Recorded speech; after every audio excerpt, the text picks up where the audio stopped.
Mike and okay, Mr. Laurie, you want to get started, sir? I am. Tommy, are you ready? Okay, good evening, everyone, and welcome to the Niagara Falls Board of Education meeting for Thursday, the 16th day of May, 2024. We are now live on the World Wide Web, and as I checked the viewership, we were just scratching an 8.2 on the Nielsen ratings right now, but I know it'll fill up later when some of our speakers come before us. Board members, we have a couple of presentations, an agenda review, and then we have a voting meeting at 7 o'clock. So we'll move smartly through this. Before I forget, I do have a lengthy list of updates, but just for those that are listening, and I know we do have, seriously, we do have many parents and community members who listen to this. There is a meeting next Wednesday evening at 8 o'clock. That will not be live streamed. That is a very short, usually fewer than 10-minute meeting to certify the results of the election and the budget vote. That will not be live streamed. So for those who tune into board meetings as must-see TV, you will not be able to pick this channel up. That will not even be seen on the Prime Network or on Amazon. So just want to make sure that everybody's aware of that. Members of the board and the community, we have members of our partner organization in municipal government with us tonight to lead off and to kick off this meeting. And they're really here. I know Mr. Villardo mentioned it when we were doing our fire reports, and I'm really glad that they were able to come. I'll introduce them in a minute, and we'll say a few words about them, and they can offer any updates that they may want to. Sorry that the mayor, I believe, administrator is out of town. He's at a council of mayors meeting. So we will schedule a time when Mayor Restaino can come back and meet with us and give him his own updates. But we are pleased to have City Administrator Anthony Restaino, who is a really great partner with us and helps us in many ways. We have the Superintendent of the Niagara Falls Police Department, Nick Ligamari, who's off to a great start, as is his counterpart as a Fire Chief Pachaco, who I understand is much younger than our beloved Earl Smeal, but worked together with him at Super Duper at one point. No way. Mr. Pachaco Chief Pachaco was probably the store manager while Earl was getting the carts. But so if I have this correctly, and Chief, I'll ask you about the roles you played at Super Duper and what kind of an employee Earl was, but I noticed he was negligent with some of those carts at Super Duper. We'd find them all over the city, and I've got to say that's probably a result of his attention to detail. But Tony, if you'd like to come forward, I just wanted to say thank you to you first and to the mayor.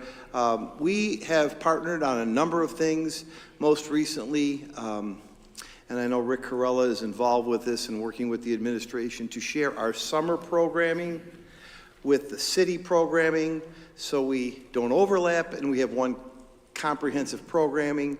Kevin Edwards works on our school meal program with the city and the parks so that the summertime kids have things to do in the city and in the school district, and they have meals. I also know, Mr. Restaino, that you work with Earl Smeal, or you are, and we are supporting your Sal Magley Stadium. We had a head start on you with our grooming equipment at our fields, and we're going to be bringing to the board very soon a contract with the city to groom Sal Magley Stadium, with the city. So just a couple of quick partnership mentions that I wanted to give. And again, Tony, thank you for being here, and thank you for always picking up the phone and making sure we get what we need from City Hall. So, well, thank you, Mark, and members of the board. As Mark mentioned, I just want to reiterate, particularly with the two items that he brought forward. You know, the summer youth program, that actually, the partnership between the district and the city actually started during COVID. Because we were looking to be able to provide activities for our youth And that resulted in a program that we have continued moving through today. The district, along with the city, we were able to bring in other youth organizations to get them to be a part of this and to partner with us. And it's been really successful as we provide activities for our young people throughout the summer.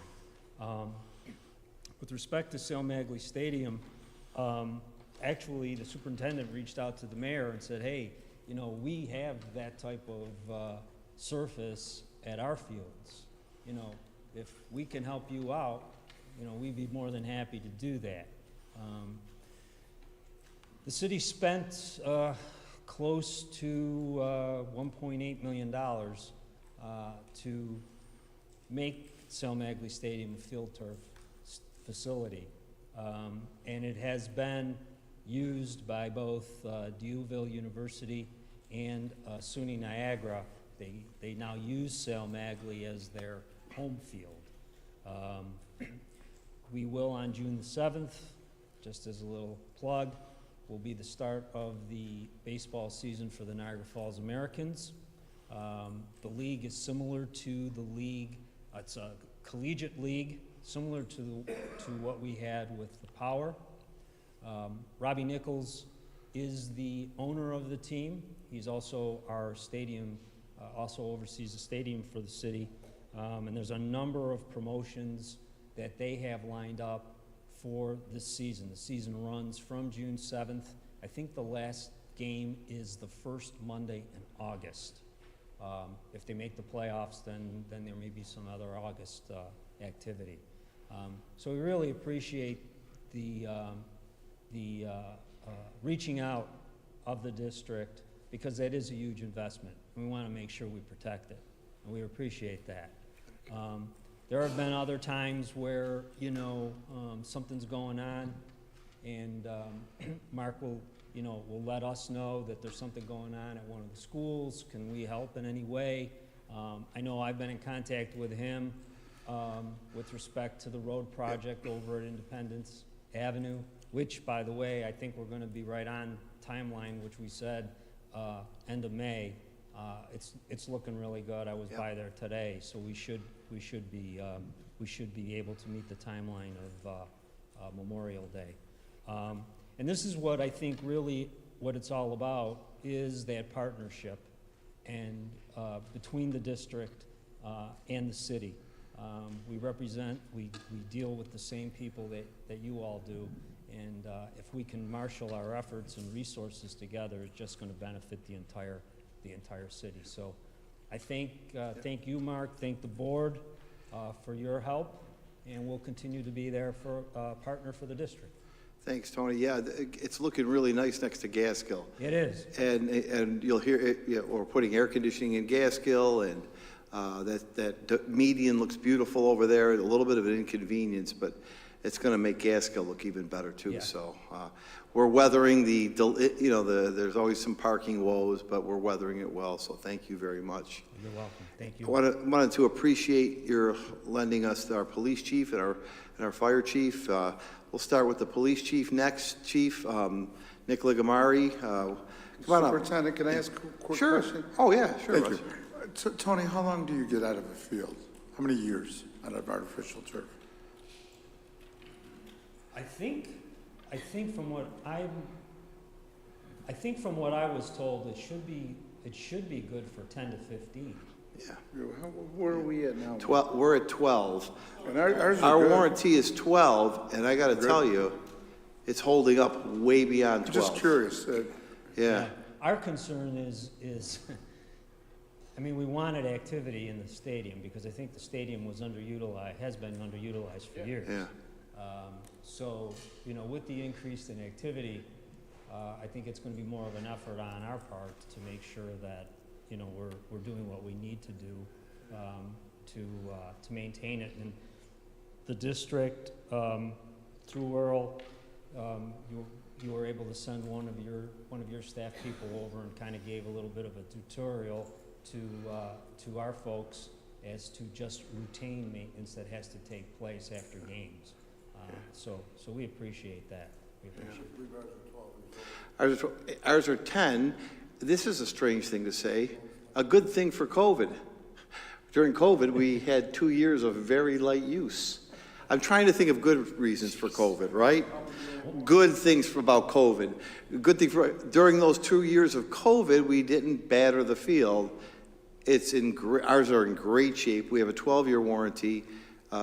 Earl's team is very proficient because you got to keep up with it. Right. And it takes a beating. Those take a beating in the summertime. But at 12 years, I credit people like Mike Herzog, who designed it for us. I credit Joe Tillman. I credit the BCC team who watched that put in. They're holding up superbly.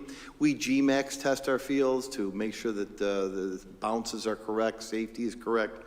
Earl's got a regular schedule of that and is really efficient in watching those things. So one of the other things we're going to do real quick, we're looking into it now, is trying to see if we could get some type of covering, and they're out there, so that we would be able to do other types of activities in the stadium, like if somebody wanted to do a concert in the stadium, if somebody wanted to do any type of event. Right now, as you well know, you can't bring vehicles in there, you can't bring much of anything on that field. But we're investigating that right now, and hopefully we'll be able to come up with something, because there have been people who are interested in doing some type of community event inside the stadium, which is fine, but we have to make sure we protect the asset. even the chairs we put on our field for graduation, we watch very carefully. Yep. We don't want to do anything to infringe on that warranty. Yep. However, if you get a Billy Joel concert there, we may be able to help you even more. So. Well, maybe once we get the event center built. Yeah. Right? Thanks, Tony. Right. Chief Ligamari, just a couple of things. On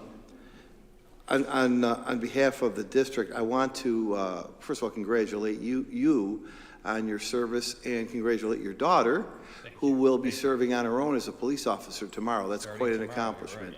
And I just wanted to tell you, we continue to get support in our schools.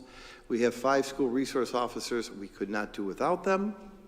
They are invaluable at our high school and in our prep schools, and we have an outstanding rotating safety resource officer at our elementary schools. Your SWAT teams have practiced in all of our buildings.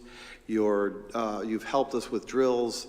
You just invited Ray, myself, and Earl to your phone command system. We're looking at another product. You let us right in there to check things out, which we really appreciate. The seamless back and forth that you have. But we just wanted to say thank you and good luck and God bless and congratulations.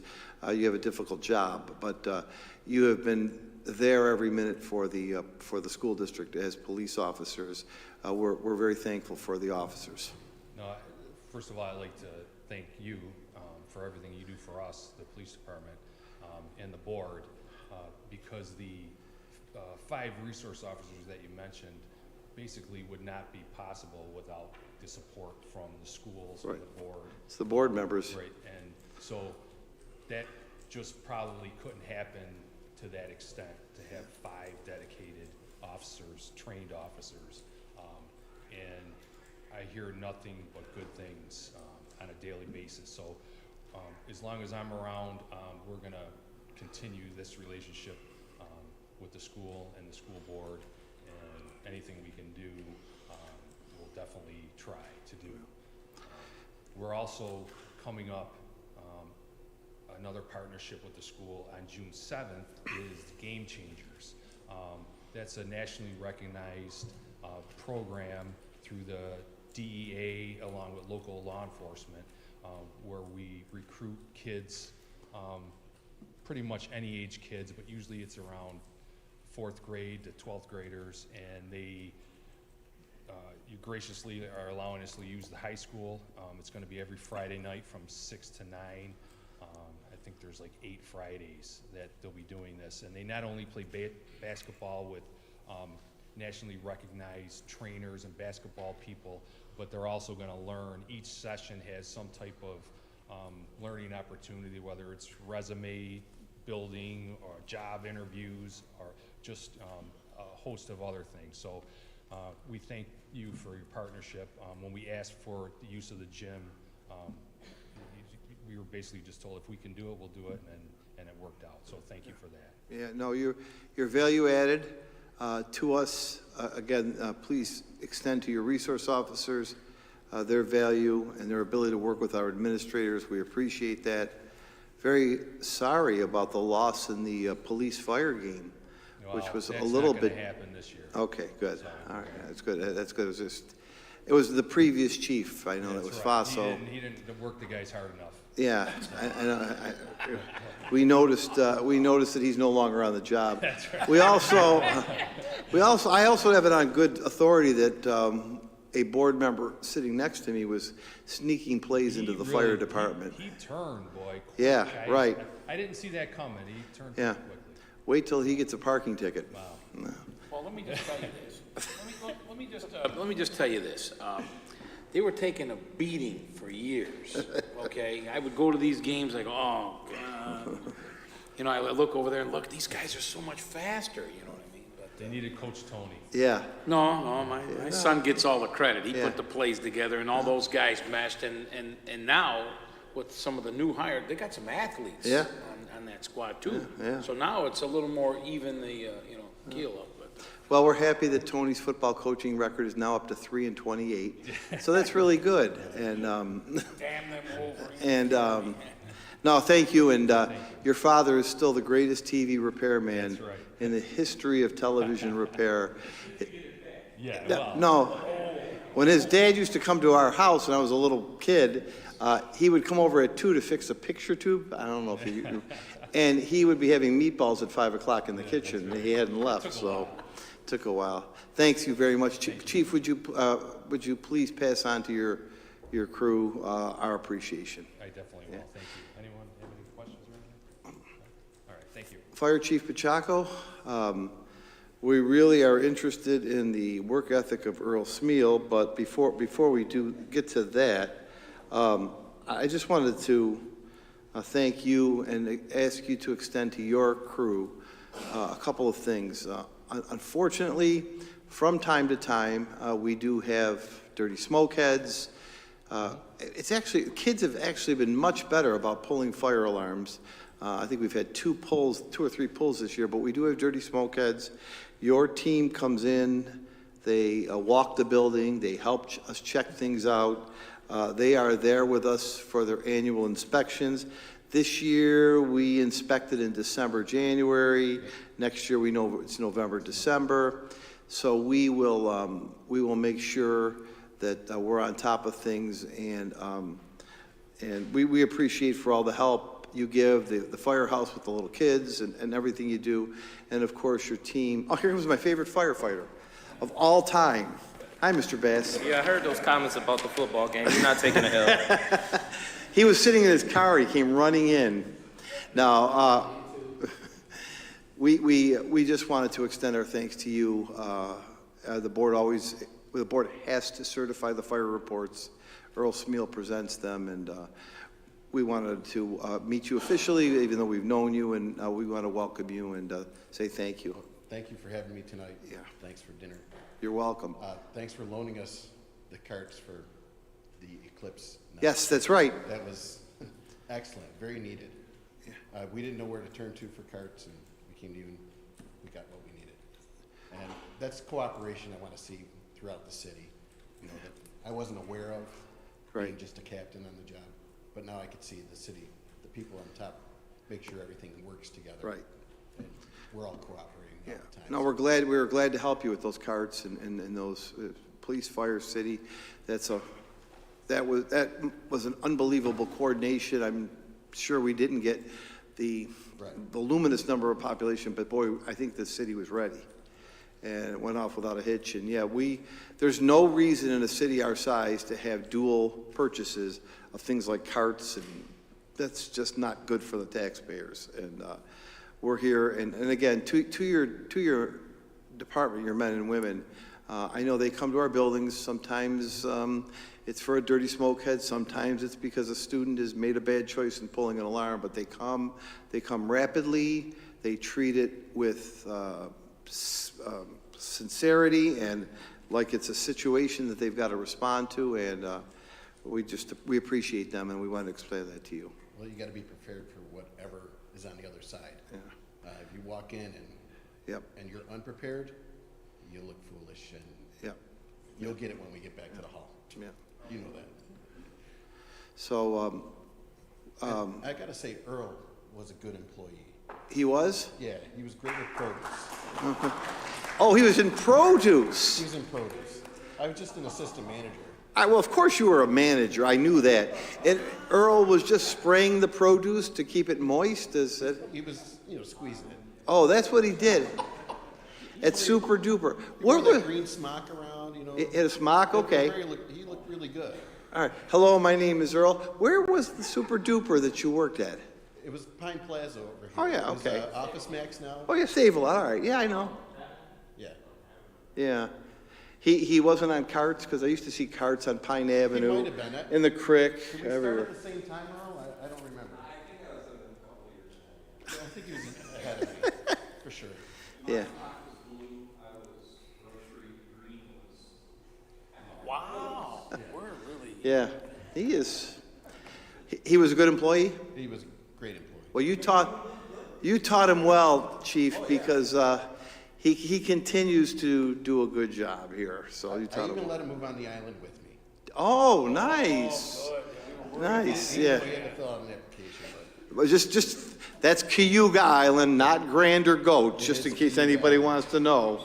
Cayuga Island, just for other reasons. Well, keep an eye on him.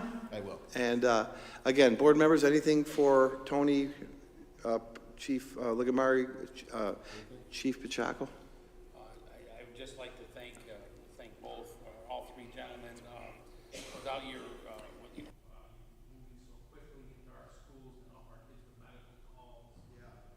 That's a big one too, Tony. Threats, yeah, I mean, as you know, you keep us up to date on the youngster wasn't feeling well, or even a faculty member. We appreciate all your help. Yeah. I forgot that. We do get calls. We do get faculty members who fall ill. We do get students who fall ill. So the fire department's there. And of course, unfortunately, we've had to respond to threats of various kinds on the police department. Of course, Chief Del Porto is, in always communication with Chief Ligamari, and we try to work together. But that's a good point, Tony. Thank you. Thank you, gentlemen, very much. You're welcome to come back anytime. Yeah, come back, have something to eat with us. Yeah, you're welcome. Thank you, gentlemen. Thank and you. Anything you ever need, don't hesitate. Thanks again, everyone. Our next, we need to give you an update on our two projects. We've got the team. Let me introduce the team. Everybody knows the loquacious Stu Lowe. Loquacious. Earl, what does that mean? Very talkative. We have the loquacious Stu Lowe with us. Formerly drinking fountain Chris Dowling, who just was working on drinking fountains. Now he's doing everything electrical, and he's doing everything. Bill Zagrafis is from CPL, and our new shining star, Catherine, who is she's like our in-charge person there. So Catherine, welcome to the team. You've been a great addition. You can only imagine the amount of paperwork that Becky and Richard have to submit to state ed to make sure that every dollar is accounted for the right way. And as part of our contract with BCC, Catherine is the link and really the linchpin to make sure that we're continuously talking so that the paperwork matches the work. The payment applications, of which tonight you have 11 of them, are all justified. The timesheets are justified. So Catherine really does a great job and helps us with our meetings up with our contractors. So that the board knows, we meet with our contractors every other week on Tuesday at 11 o'clock and 1 o'clock. and that once a month we meet without the contractors. Our next meeting is Monday at 1 o'clock, just for our team, so that we can have an update. Now, informally, we talk to each other every day. We talk to each other every day. And I have to say that both the ARP project, which is coming to an end, and the ABOFA project, A Breath of Fresh Air, has been super smooth, super, I'll say clean, in the fact that we have just a few minor change orders, and we're almost, I'm going to say more than 50%, not complete, but opening up the walls and the process. We still have those secured vestibules to dig into. That's the big unstarted area where we could be, I don't think we will be, but we could find some areas that we need some unforeseen things. So otherwise, we're great. Stu, are you going to lead this today?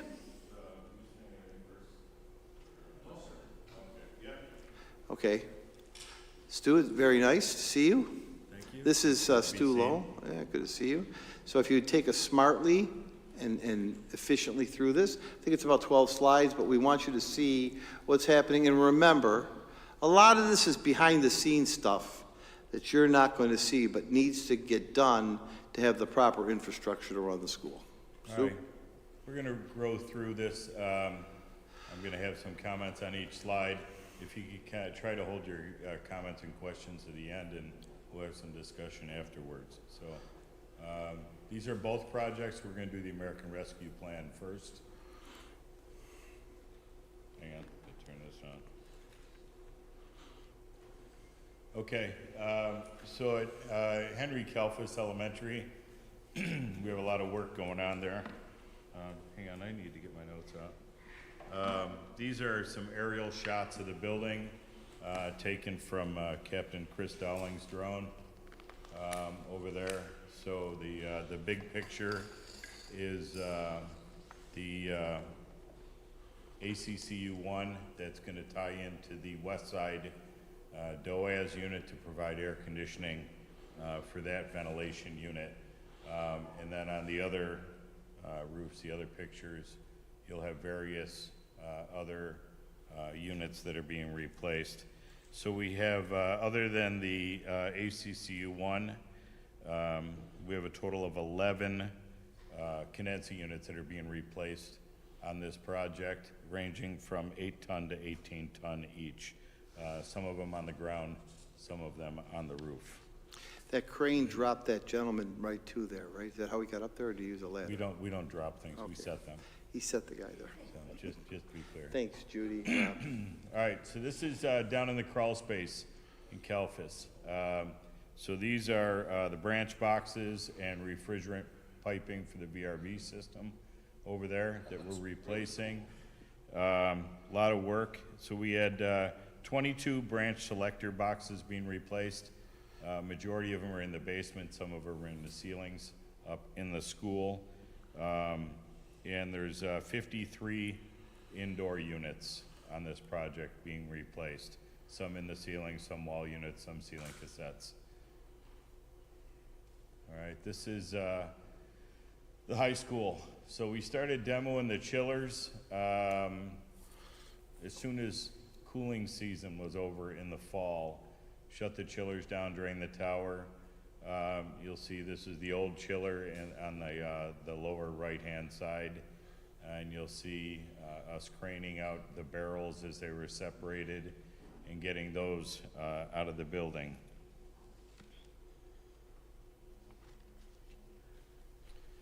This is starting the progress of building the new chillers. You'll see in that center picture on the top, us loading in one of the chiller modules down through the hatchway, skids of some of the piping, the new pad for the chillers, forming up pads for the new pumps, and some electrical rough that went into the ceiling above the chillers.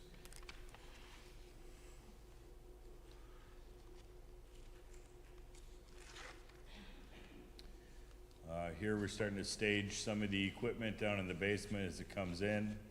to get it into place. We had to get it all down in there and fit it onto the new pad. They had some gantries down there and equipment to get that in place. Here we start, you can see at the top left, as we're starting to assemble the chiller modules on the new pad and getting them there, and then we can space them and put the piping in between each chiller that's needed. There's some of the piping on the new pumps that started in the pictures. And then this is actually the front side of the chillers is on the opposite side of what you see in the top. That's what you see in the bottom, where all the control panels are and the controls for each individual chiller is located.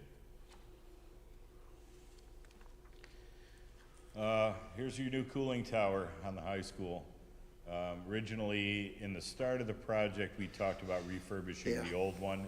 We found it more economical actually to replace it. So this is some shots on top of the tower and the side, inside the tower. And then there's a drawing, I included a cut sheet of the piping drawing for the tower that was redone.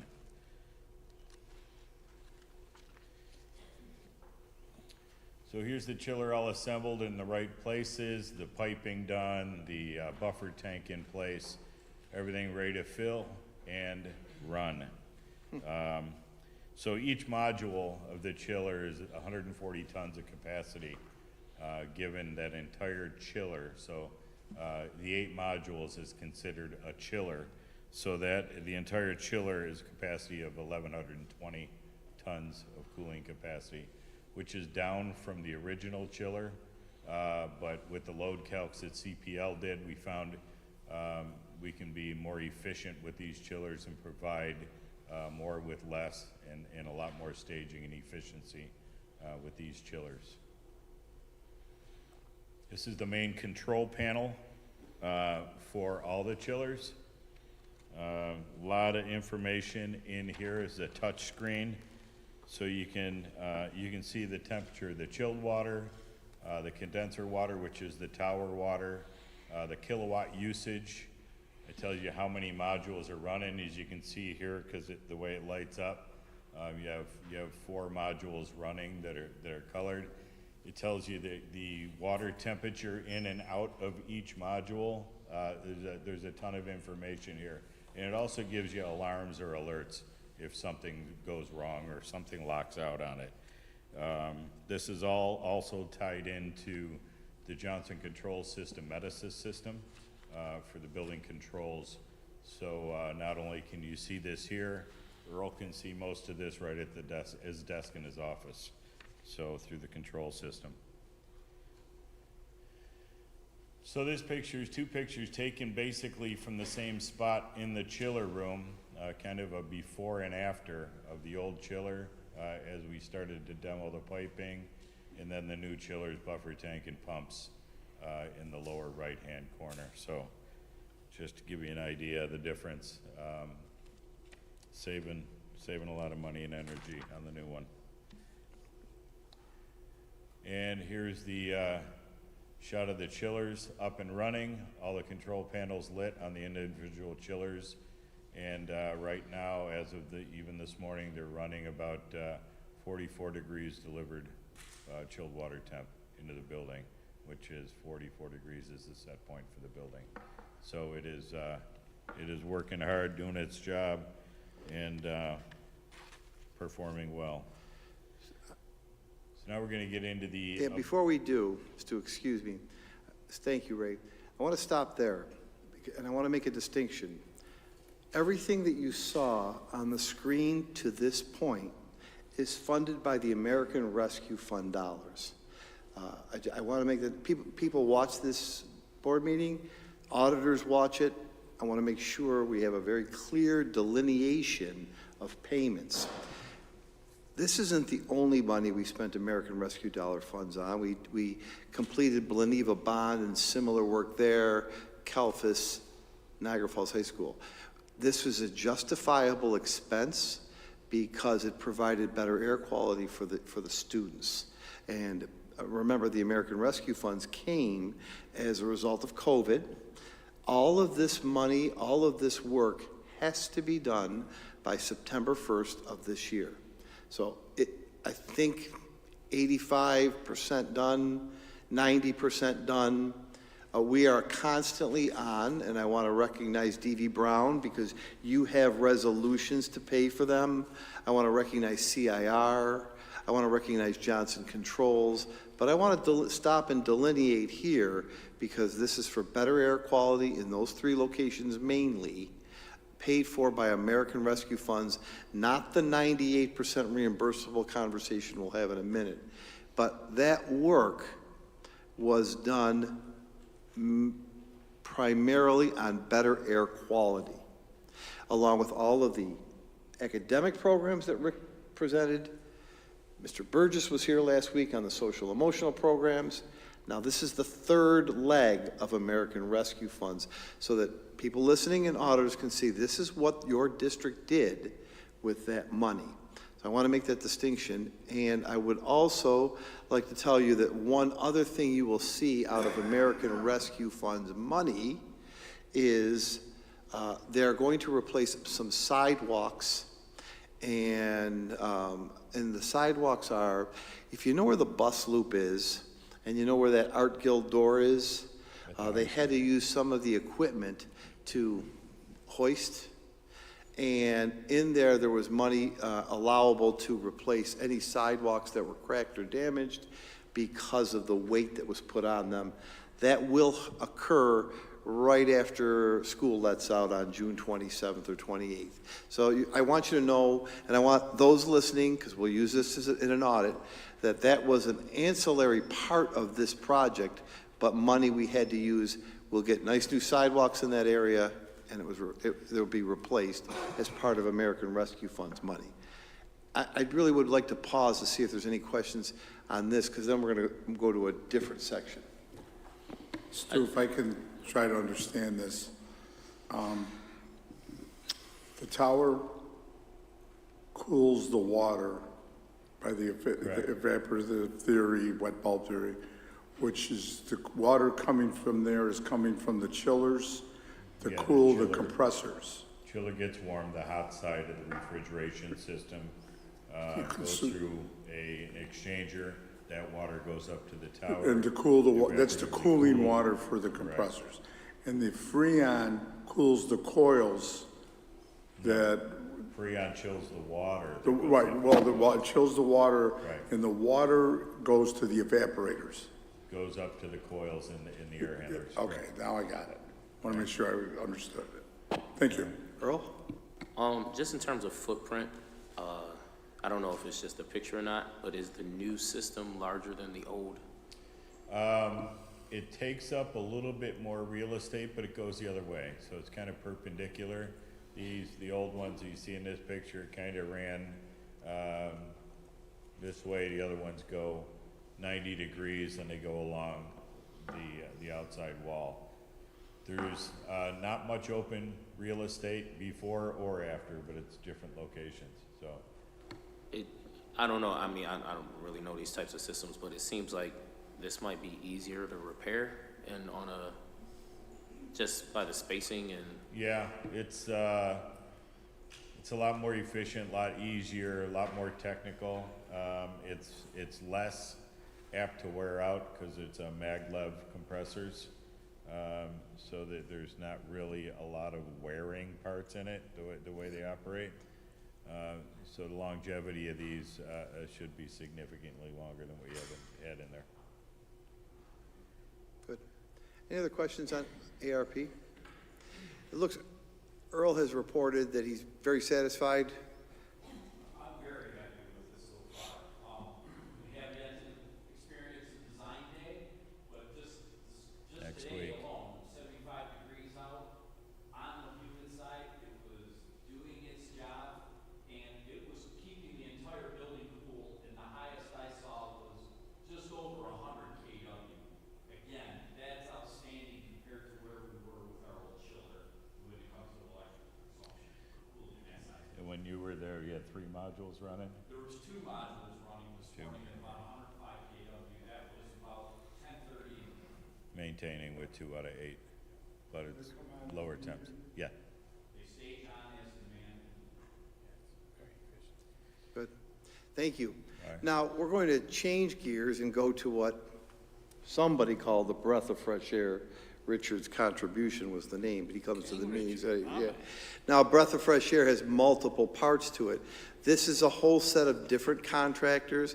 Remember, this is Gaskill and LaSalle's air conditioning, secured vestibules, window film. This was put to a referendum a couple of years ago. It passed. This is $29.3 million. This is where we're getting the reimbursement. This is where we don't have the Excel funds for 2%, but we're using casino money for 2% and paying it off as part of debt service. That's what this project is. So this is away from ARP. Go ahead, Stu. All right. So, like Mr. Laurie was saying, this job's multifaceted. We have a lot of moving parts, a lot of areas we're working. We have an AC project going at Gaskill and LaSalle, the only two schools left in the district without AC. CPL designed a VRF system to go in, which required the ceilings to be removed in the corridor so we could run the refrigeration lines more efficiently and easily through the corridors. When we take those out, we have to suspend some of the devices that we don't want to disconnect during the process, like cameras, lights, speakers, fire alarm devices that need to stay in the corridor but can't just be hanging down on their wires. So we supported all those. Here's some more pictures of the corridors. A little bit of a drawing on the right side that kind of gives you a snapshot of the amount of refrigeration piping that goes into a small section of the corridor there, off the MCUs to each room. And then another aerial shots of the two schools from Captain Chris Dowling's drone. The other thing I wanted to mention here on these grids, thank you, Stu, is that they're making great progress. This is a company called Danforth. They have an A and a B on your board resolutions. You pay, we split the project up A and B. I can't remember which school is which. What I want the board and listening public to know is we're still waiting for those electrical parts to come in. And what I want, and I've shared this with the schools, we will still be without ceiling tiles through the beginning of next school year. Everything is tightened and put away, but we are not going to be able to replace the ceilings yet. We are expecting AC in the spring of next year, and then in late fall, the ceiling tiles will all go back in. But I don't want anyone to think we're behind schedule or we're not going to do it.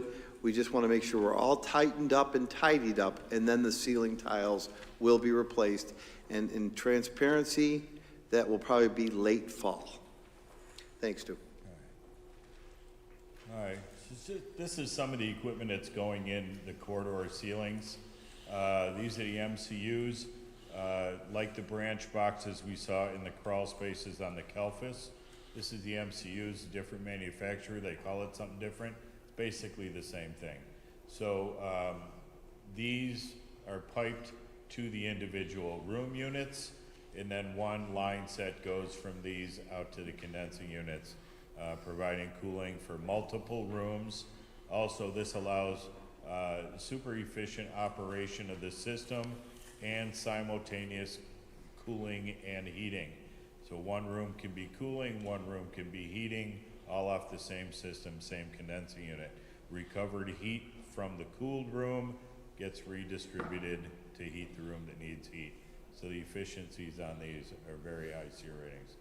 What runs through them, Freon or water? Through these, refrigerant, yeah. So what happens if you have a leak? We don't. I just, Yeah, it's you can find the leak and you repair it. You just have to recharge. The guys on this, very seldom, I'm not gonna say never. I've seen a lot of these put in, and with the right contractors, you seldom get a leak. And you don't get wear-throughs. There's nothing to wear out that would cause a leak on these. Is it So- is it zoned or is it one continuous system? It's zoned. So in these boxes, there's valves, electronic valves, that distribute the refrigeration by the call from the room. So it opens and closes the valves and distributes the refrigeration. Right, but if you rephrase, if you had a line blow out, do you lose the whole system? If you had It a would go into alarm and try to recover itself if it can react fast enough, so it can isolate that loop. so It'll I keep say it it'll going, set yeah. it. Yeah. So that's amazing. Right? Okay, now we're gonna get into the demo of the existing air handlers, at Gaskill and LaSalle. So these guys are pretty old, they're originals. As you can see, I don't know if you can see it too well on there, those are the steam coils, that were in the existing units. They're like big cast iron radiators that we're pulling out of there. And they have to actually cut them up into sections to get them out because they're so heavy. So, but we're demoing the auditorium units at Gaskill and LaSalle right now, because they're not necessary for the ventilation of the school right now. So we're doing those first. And then we're getting the new DOAS units from Ingenia. I think we went through that at one of the board meetings. I showed you a brief. They're knockdown units that we're going to get in there. So Gaskill has 3 DOAS units, direct outside air systems. Unit 1 and 2 are 24,000 CFM each.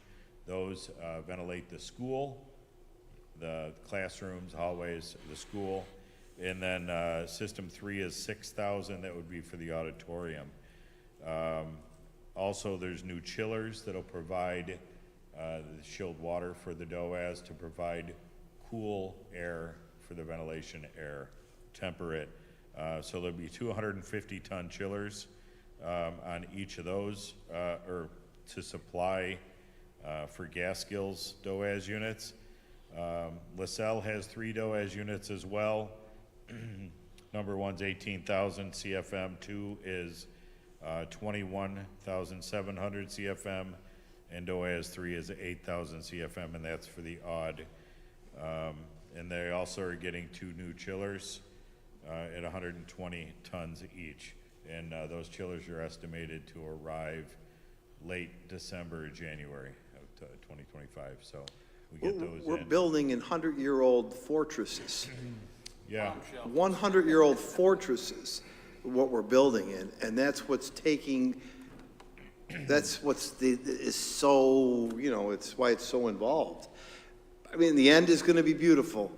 At this time next year, we're going to have happy people, I hope, at least one happy English teacher I know at LaSalle, but go ahead, Stu.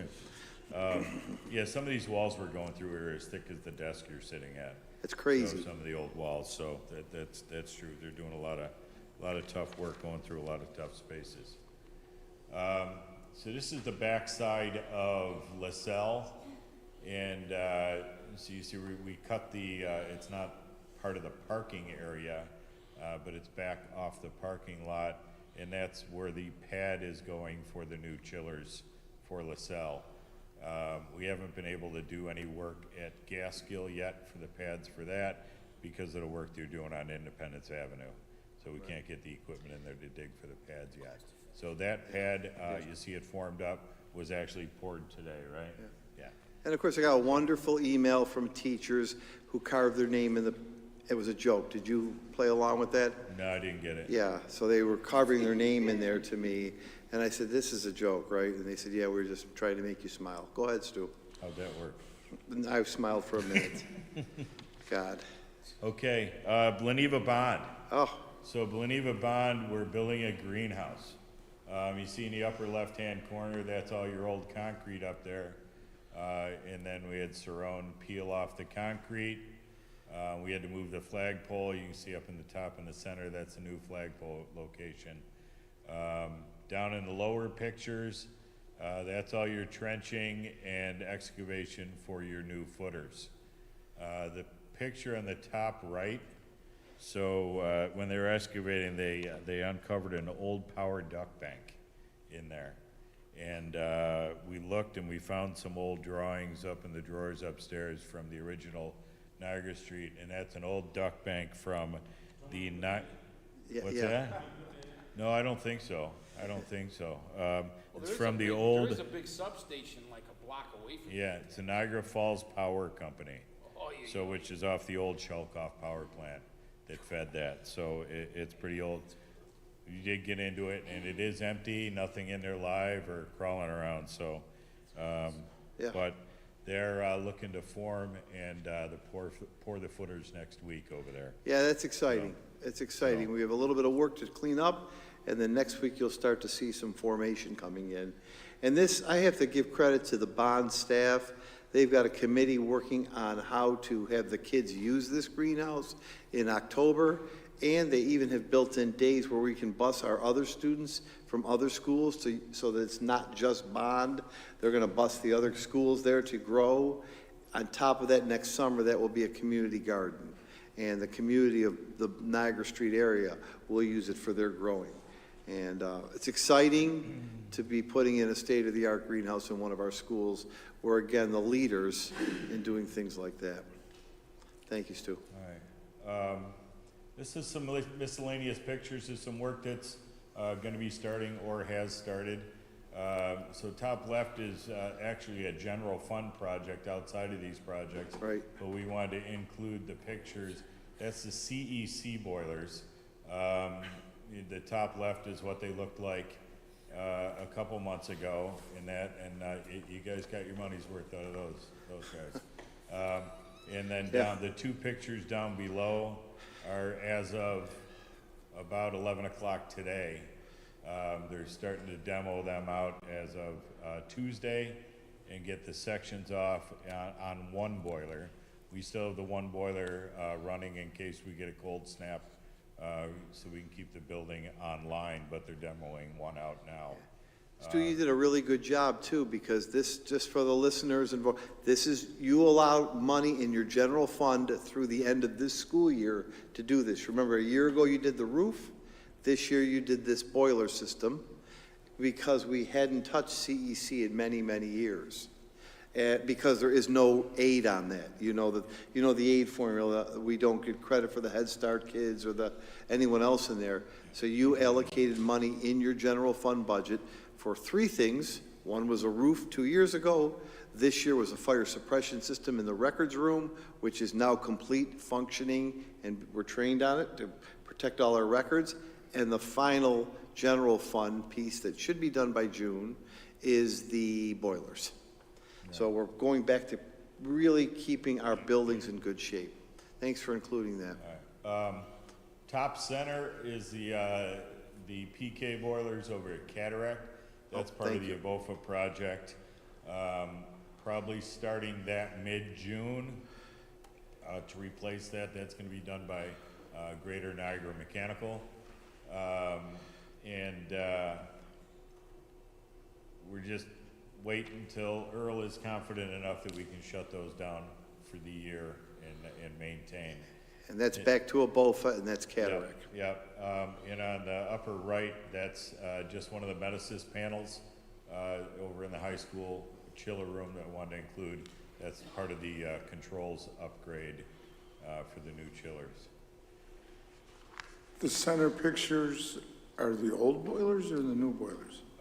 Center up top is Cataract's existing boilers. They look new. PKs. Earl's staff does a great job maintaining the equipment to make it work. How old, those have got to be what, 25 years? Those were put in originals to the building in 1995. Yeah, So 30 they've years. never been changed out, just maintained, and repaired as necessary. Why is it that 95 doesn't seem that long ago? I know, But for guys like us. Right. For guys like us. Yeah. Now, is that the entire boiler, or is there something behind it? There's three boilers. There's pumps behind it, the flues behind it. Those are pretty compact boilers. It's amazing. Patterson Kelly's. So, yeah. So now we're getting into what I think, and I know Mr. Laurie believes this too, is probably the most important part of this project, and that's the security upgrades and enhancements. All right? Keeping the kids safe is number one, right? So we have the security enhancements include, but not limited to, cameras. We're putting in over 300 new additional cameras campus-wide. All right?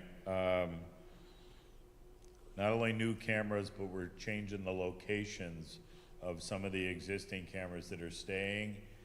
So the goal is in the common areas, there's no dark zones.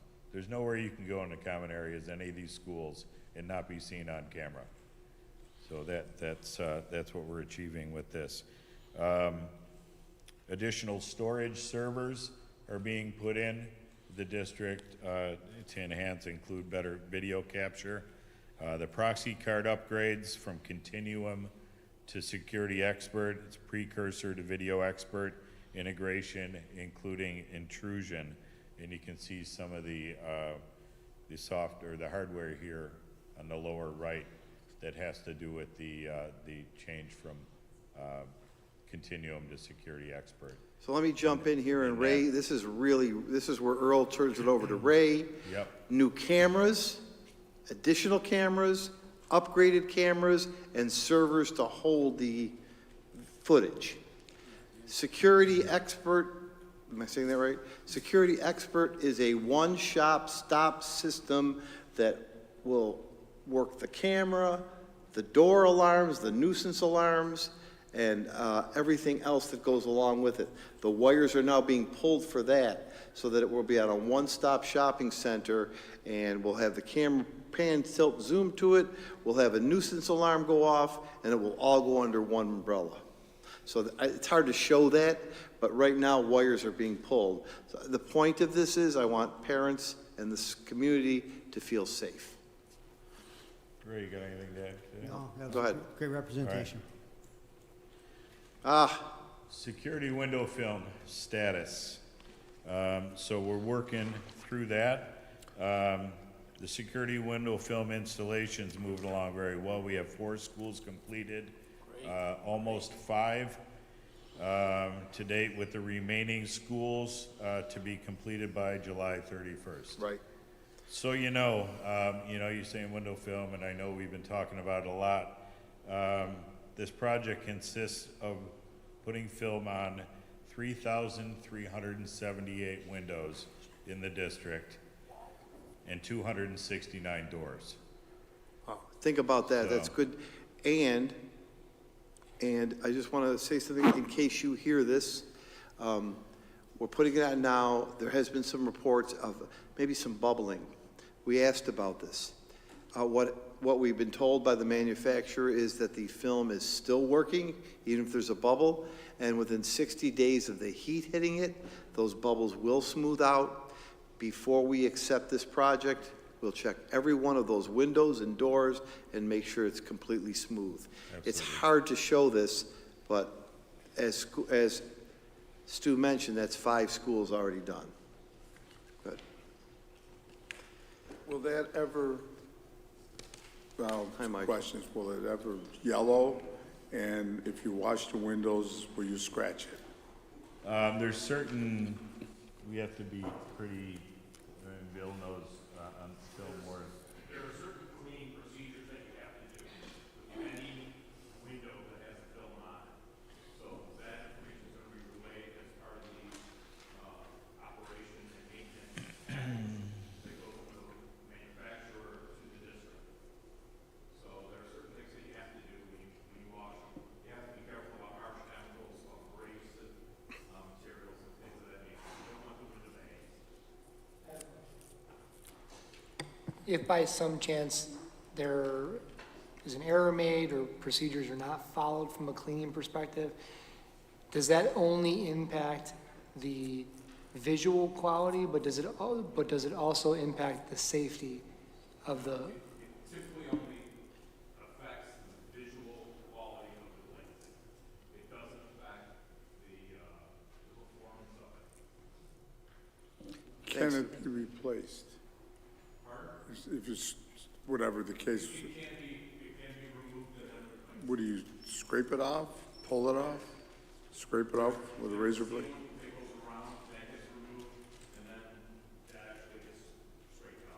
Okay, thank you.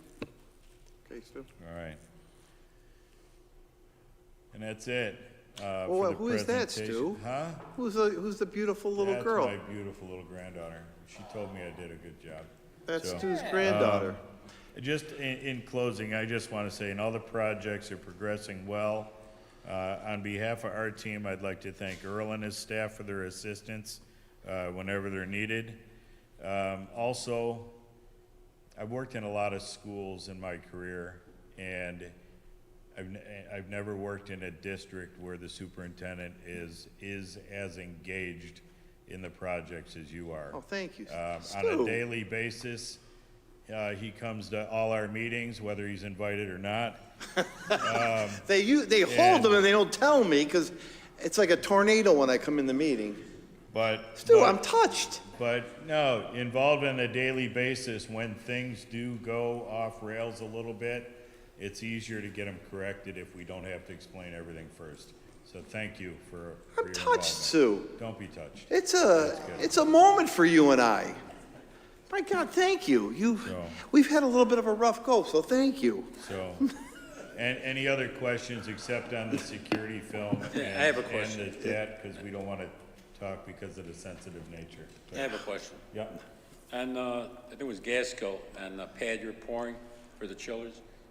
There's windows there. Is that going to impact the Nope. view out of the windows? So they're low to the ground, is that what you're saying? Equipment's low to the ground, and they're really low sound fans on those chillers. Ordered them special with the low sound, low decibel fans. Tone? Okay, so with this, we got one on here. So our people are gonna be trained by your folks to be able to, do the day-to-day, Absolutely. operations of this. Yeah. So, just making sure, Yeah, because sometimes, owner training is part of all the packages in the project. both sometimes projects. at the city, but You good, yeah, can because talk there's a freely. lot, there's a You can lot talk there. freely. They left. Yeah, okay. There's a lot there, though. I mean, as Yeah. I'm looking at this, I go, oy, oy. All Absolutely. these touch screens, you gotta have probably a laptop to get into this thing, and, yeah, it's gonna be some Yeah. training, boy. Training, it's all gonna be videotaped and documented, OEMs. Yeah, because provided, that's big, 'cause, 6 months after everybody leaves, No. Yeah, you're right. it eliminates the O. You're right. 3 things. Secured vestibules will be the next time Stu and team comes, you'll see secured vestibules footage. Remember, we're doing 13 or 14 vestibules. We're tightening them up, double doors, pass-through windows, et cetera, et cetera. Number 2, Walk of Fame. Groundbreaking, well, we're gonna break ground July 5th, the day after, well, we gotta get through graduation. Right. I don't wanna mess out there during that time. July 5th, break ground for the Walk of Fame, right near the field house. And Stu, at 10 o'clock tomorrow, I'd like you to come by for a hug. Great, June 27th, 6, Thursday. All right. Yeah. I meant everything Thank but you. the hug. All right, thank Just you. come by. Thank you. Boy, I'm touched. Thank you. Yeah. Yeah, no, these guys run a good meeting, and I come in there and cause a lot of havoc. But I want to know what's going on, because listen, that's $7 million in ARP and $29 million in this project. I have a responsibility to know what's going on and how your dollars are being spent and to ask the questions. And that's why we get it done well, because we've got a good team. I'd like to go through the agenda review, and that's it. You can say anything you want, yeah. Just for the listening audience and then people that are walking in or whatever, that is all done with local labor. These aren't people from Arkansas or Florida. These are right here in this county and in this area. So I'm proud to be a member of some of these local groups and unions and workforce. And for you young people that are listening, it's still time for you guys to learn this stuff, learn trades, because we're in desperate need of young people, the brightest and the best. Right. We can give them that here from Niagara Falls. So the reason why I want to do this is you should have an update, and because you're voting on money every month, I want you to see what you're voting on. I want you to see, that's what I say, this work has been done, it's $228,000. Now you see what the money goes to. So we'll probably come back in August. I think the next time we'll see this fine team of gentlemen and lady will be in August, and you'll see the progress for the summer, okay? Agenda review, let's go through this. Nothing has changed since last Wednesday. I'm going to, I'll pause on the certificated and classified reports. Nothing has changed there. We'll talk about those in a minute. Do we have a caller from outside the country here? Not yet. Let's go scroll up, Ray.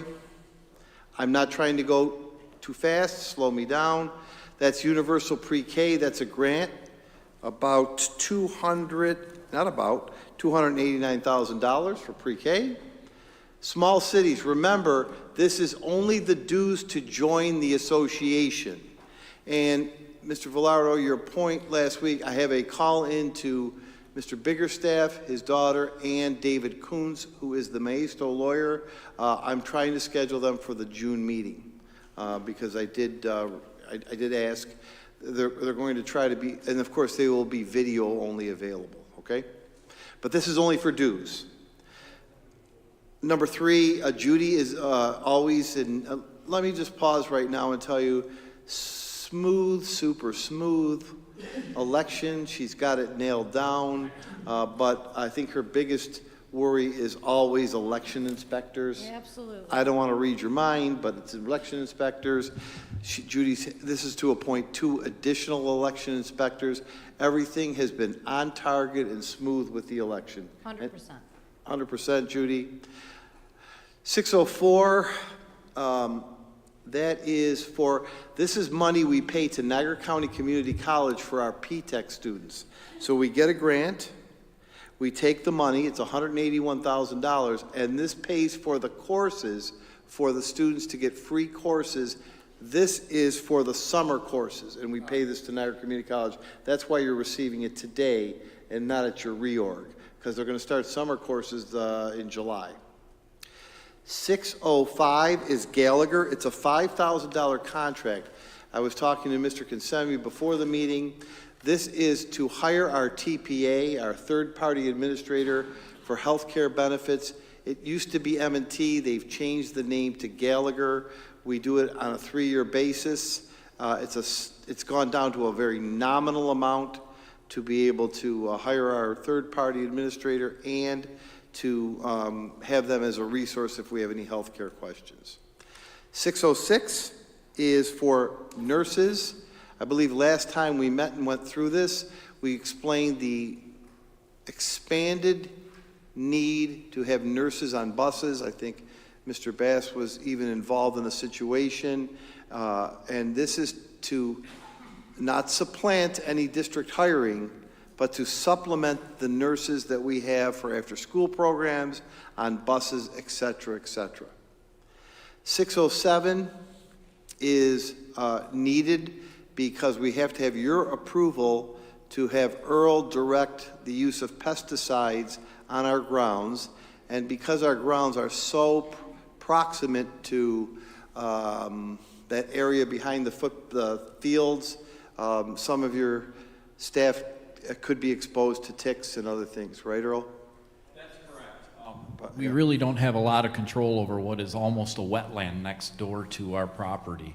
So we do our best to do the spraying with the proper notifications to everyone involved and with the proper timing so that no one is on the fields for a 48-hour period as required by law. Yes, Mr. Pareto. Quick question. Has the owner of that property adjacent to the fields, has he been keeping it down? I haven't been back there, but they whacked it pretty good down, which I think helps, but... Yeah, National Grid did a lot of work back there. They own that property. It was originally property of the New York Power Authority that was transferred to National Grid. And they came through and they really cut it back very, very tightly. Now it's gonna grow back. And they're, you know, they can only do so much with a wetland type area. 608 through 617. Unless you have a question, I'm not going to go through each one of these, but you could see there's a payment stream for ARP and a payment stream for a BOFA for the pictures and work that was just shown to you. These contractors have all done work or procured equipment, and that is why we're asking. We don't pay them at the end, we don't pay them up front. We pay them when we get a percentage of the work done, always holding 5% retainage. We always hold 5% retainage on every one of our contractors and won't pay that off until we have done a punch list, et cetera, et cetera. Those are the resolutions for now. I know I have to go back to personnel, but, Mark, yeah. 617, Yes. is that a payment? 617 is a payment to, for temperature controls. Yes, it is a payment to, let me look. It doesn't look like it. Yeah, I'm just looking for. Yeah, I'm looking too, I Mr. wanna read this so I know. Petrosi. I know. Hang on a minute. It is Johnson Controls. Okay. Right, so the way the agenda cut off the words, it's a really good catch, Mr. Petrosi. That is payment to Johnson Controls. Okay, For got it. temperature controls. Temperature control to Johnson Control. Right. payment. Earl, Thank you. and they've done and earned their pay? Okay. Yeah, it's Johnson, Russ. Thank you, sir. Yep, no, it's a good catch. Now, lastly, if you'd scroll up, Ray, there are 2 meetings in June. I'm going to fill in a little bit more right here. On the 6th of June, Mrs.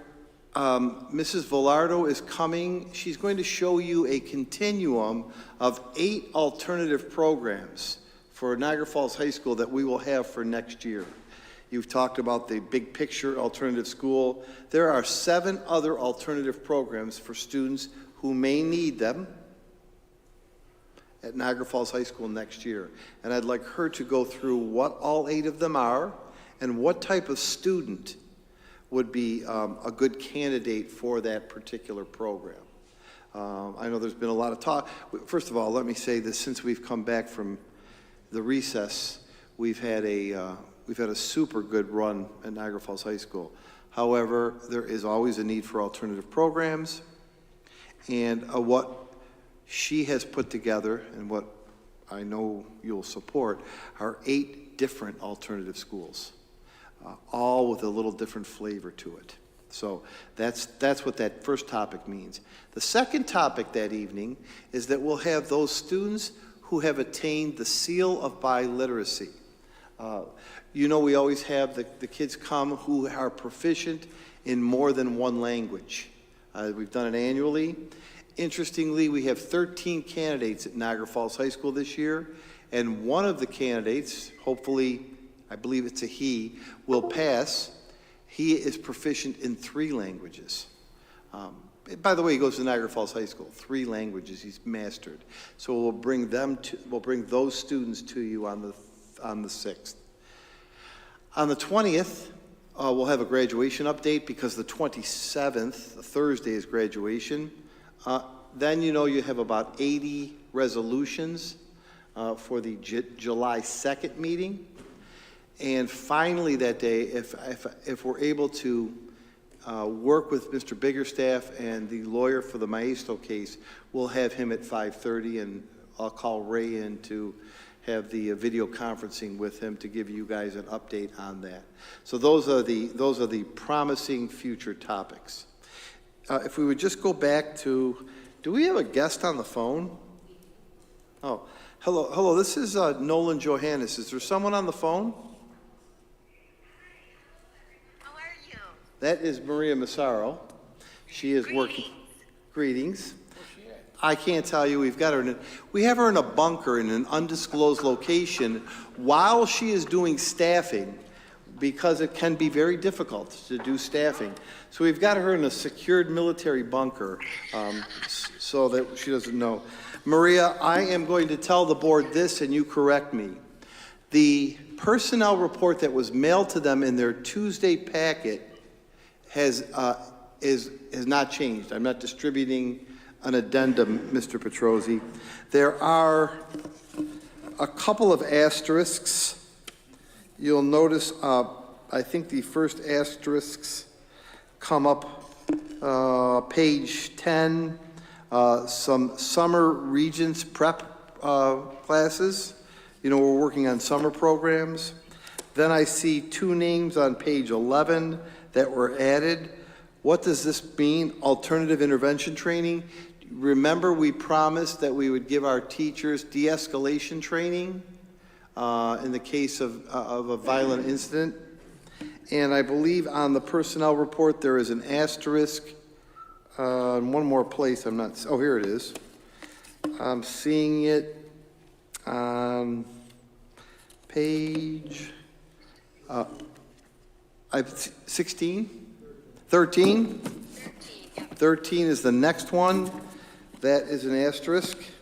And that is for the Hyde Park School Improvement Team. Please note that it's an F code. That's a grant. They work with Mr. Corella. That's the school improvement team.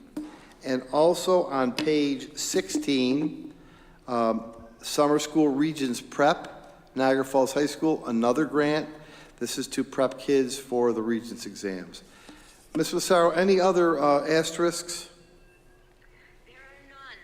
The only thing that I wanted to mention, and that's why I appreciate that you were willing to contact me, is I just wanted to say another congratulations to all of the folks who are being conferred the status of tenure this evening. There are a number of them, and I am just wanting to make sure that we let them know how proud we are of them and that they'll be effective in September. Yeah, so you'll see on page 2 of 17, 3 of 17, 4 of 17, 5 of 17, as well as one name on 6 of 17. This is our newest class of tenured employees. They have had evaluations by their administrators that indicate they are ready to receive tenure, which we take very seriously. It's a 4-year process. Their evaluations and recommendations have been given to me. I accept these for individuals for tenure. Ms. Massaro has worked with the principals to make sure all paperwork is in place.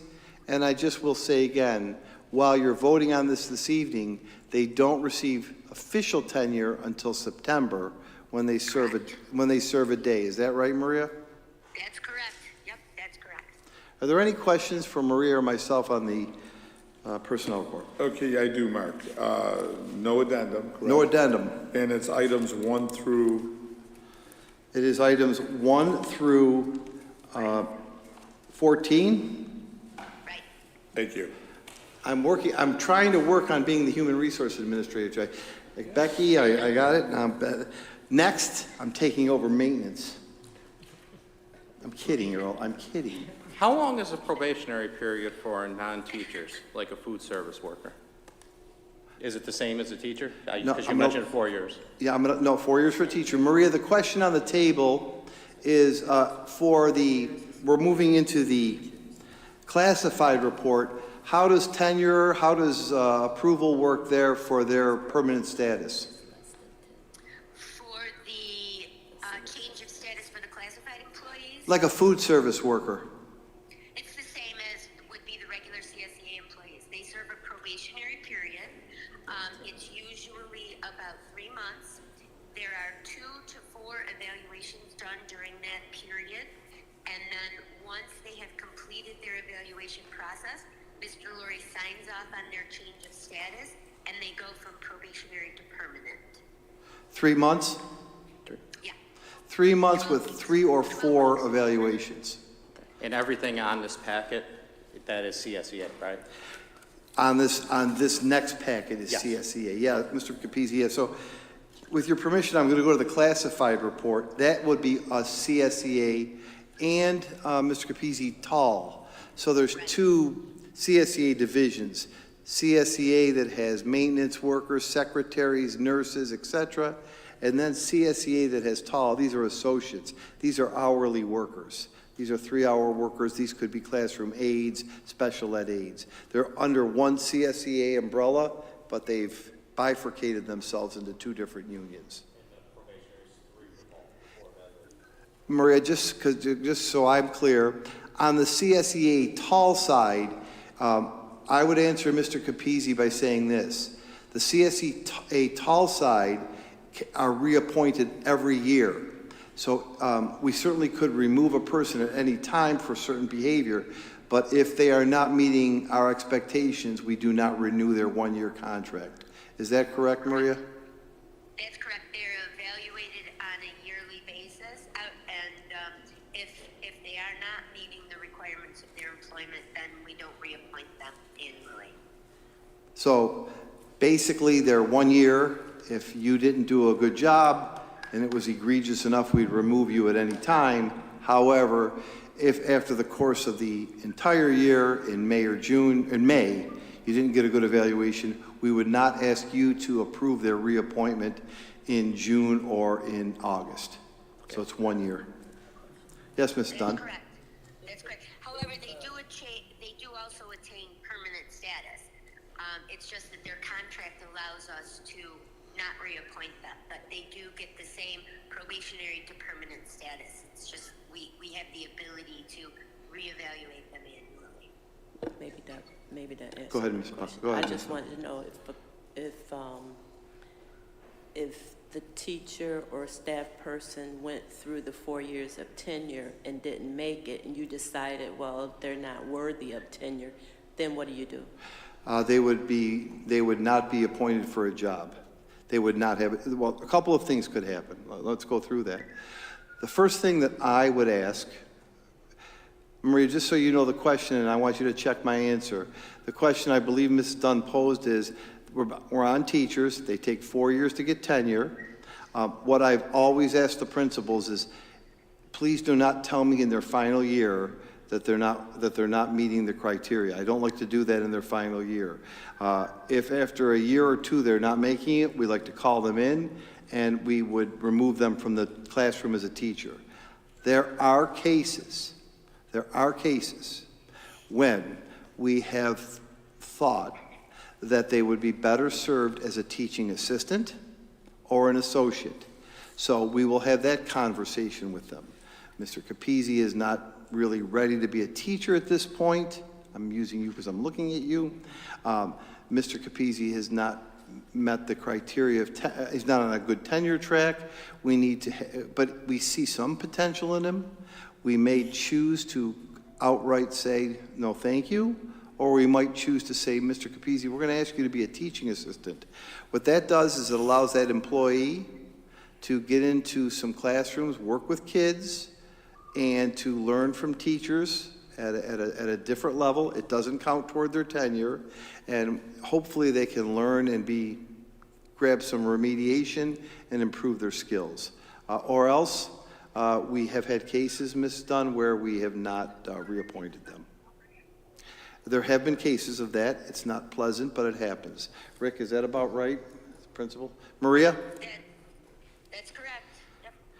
So these 40, I don't know how many there are, but these people for tenure on the teaching side, they've gone through a pretty arduous process. They're under a regulation, a law called APPR that is going to be soon changing. They've got to have sufficient evaluations. These non-tenured people get evaluated 2 or 3 times a year. The principals have the ability to walk through their classroom every day to gather data and information, and that's one of Rick's job, to train the principals in how to look for the right things in a young teacher, and to make sure that they're transmitting what they should be in terms of our curriculum, classroom management, etc.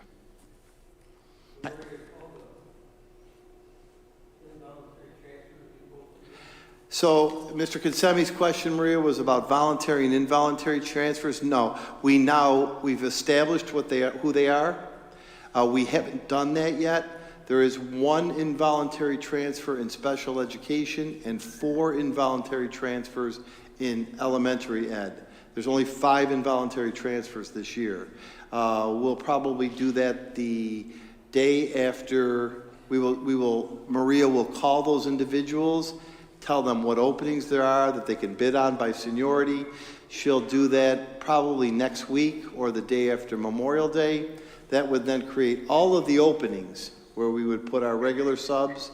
Then Maria would determine how many probationary jobs we have to offer, and I would recommend them to you. So we're about, Mr. Kinsemi, we're about 2 weeks away from that. But we know there'll be 5 involuntary transfers. And there are, Maria, I'm going to take a guess, 12 to 15 voluntary transfers? Very good. It was actually 13. Very good.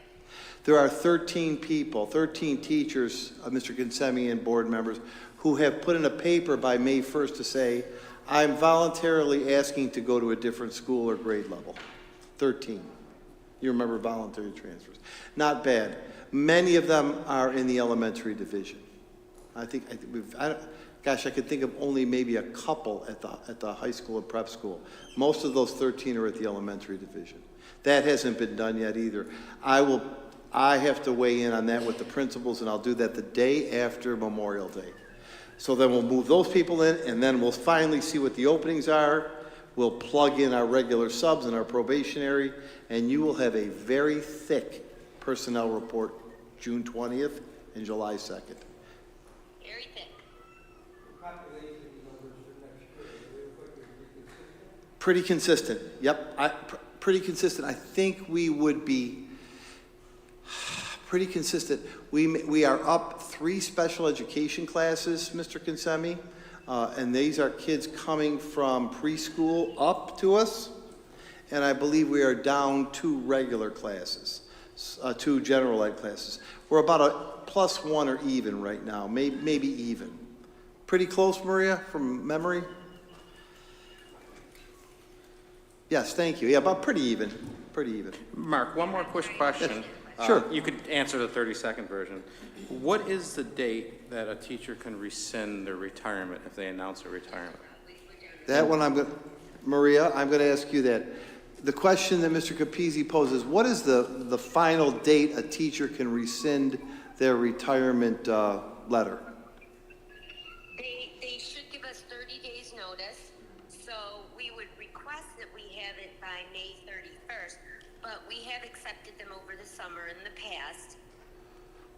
So 30 days is really the expectation. We have allowed it to happen. If they announce their retirement, when do they have to have it in? When if they're 55 years old, they have to have it in by That's a year. That's a 1 year. And that deadline is August 1st. So people that are going to retire next year, work all next year, very soon have to make their announcement. The reason why I asked, the last 3 reports said retirement. Now, is there a date on this? Yeah, if you're 55 with 30 years, you have to give us 1 year's notice. If you're over 55, you should give us 30 days notice. But isn't that for the healthcare issue for the 50? On the 55-year-old, it's in the contract. Yeah. The 55-year-old, it's August 1st. So in order, you have to be 55 with 30 years, and you have to give us notice by August 1st. Am I correct, Maria? That's correct. For next year, for June 2025. Right, but you work the whole year. That makes sense? Yeah. I'm working on it. What other questions you folks have? Just so you know, Maria, thank you. Just so you know, very thick personnel report coming up. Mr. Kinsemi pointed out a lot of reasons why. And I really want to get those positions filled by June 20th. I want people to know where they're going to be. I want people to know where they're going to work. I want principals to know who they're going to have. So while I won't be doing it next week because I will be taking my first vacation day, I will the following week, and I'll have that all in place for you by as much as I can by June 6th for you to look at. And then we'll go back to the asterisk-ing. Are those the dates of the human resource schooling program? The which one? The high school, the human resource coordinators program that you're going to take, the 3-day course, crash course? Me? Yeah. I need more than a few days, Mr. Kinsemi. The only one that'll be easy for me will be the maintenance director's one. I got to get a job at Super Duper, Is it still open, Earl? No. Mike, did you know that Earl worked at Super Duper?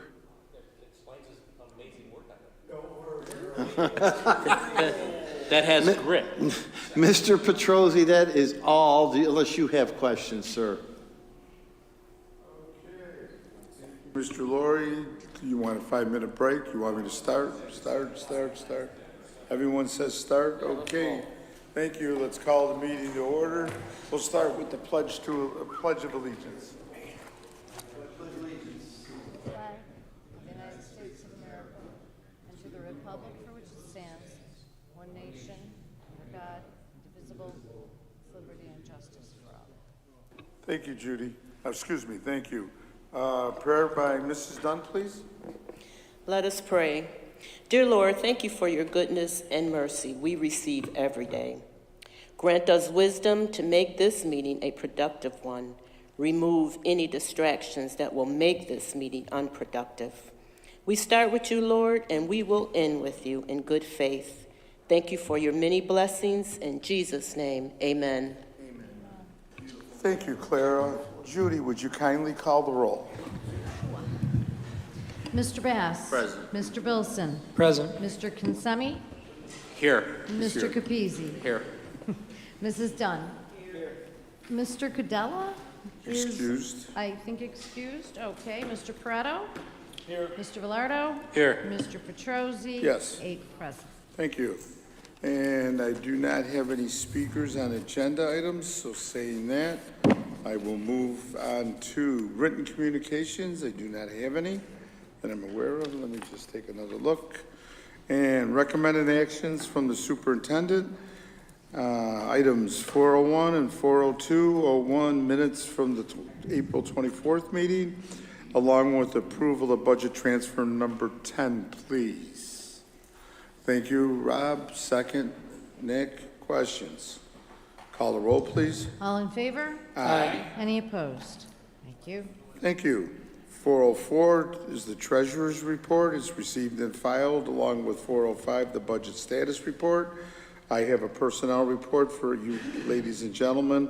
Certificated items. It's item 4.06, items 1 through 14. Thank you, Rob. Second, Jimmy. Questions? Call the roll, please. Mr. Bass? Yes. Mr. Bilson? Yes. Mr. Consemi? Mr. Capizzi? Mrs. Dunn? Mr. Pareto? Yes. Mr. Velardo? Mr. Petrosi? Yes. Thank you.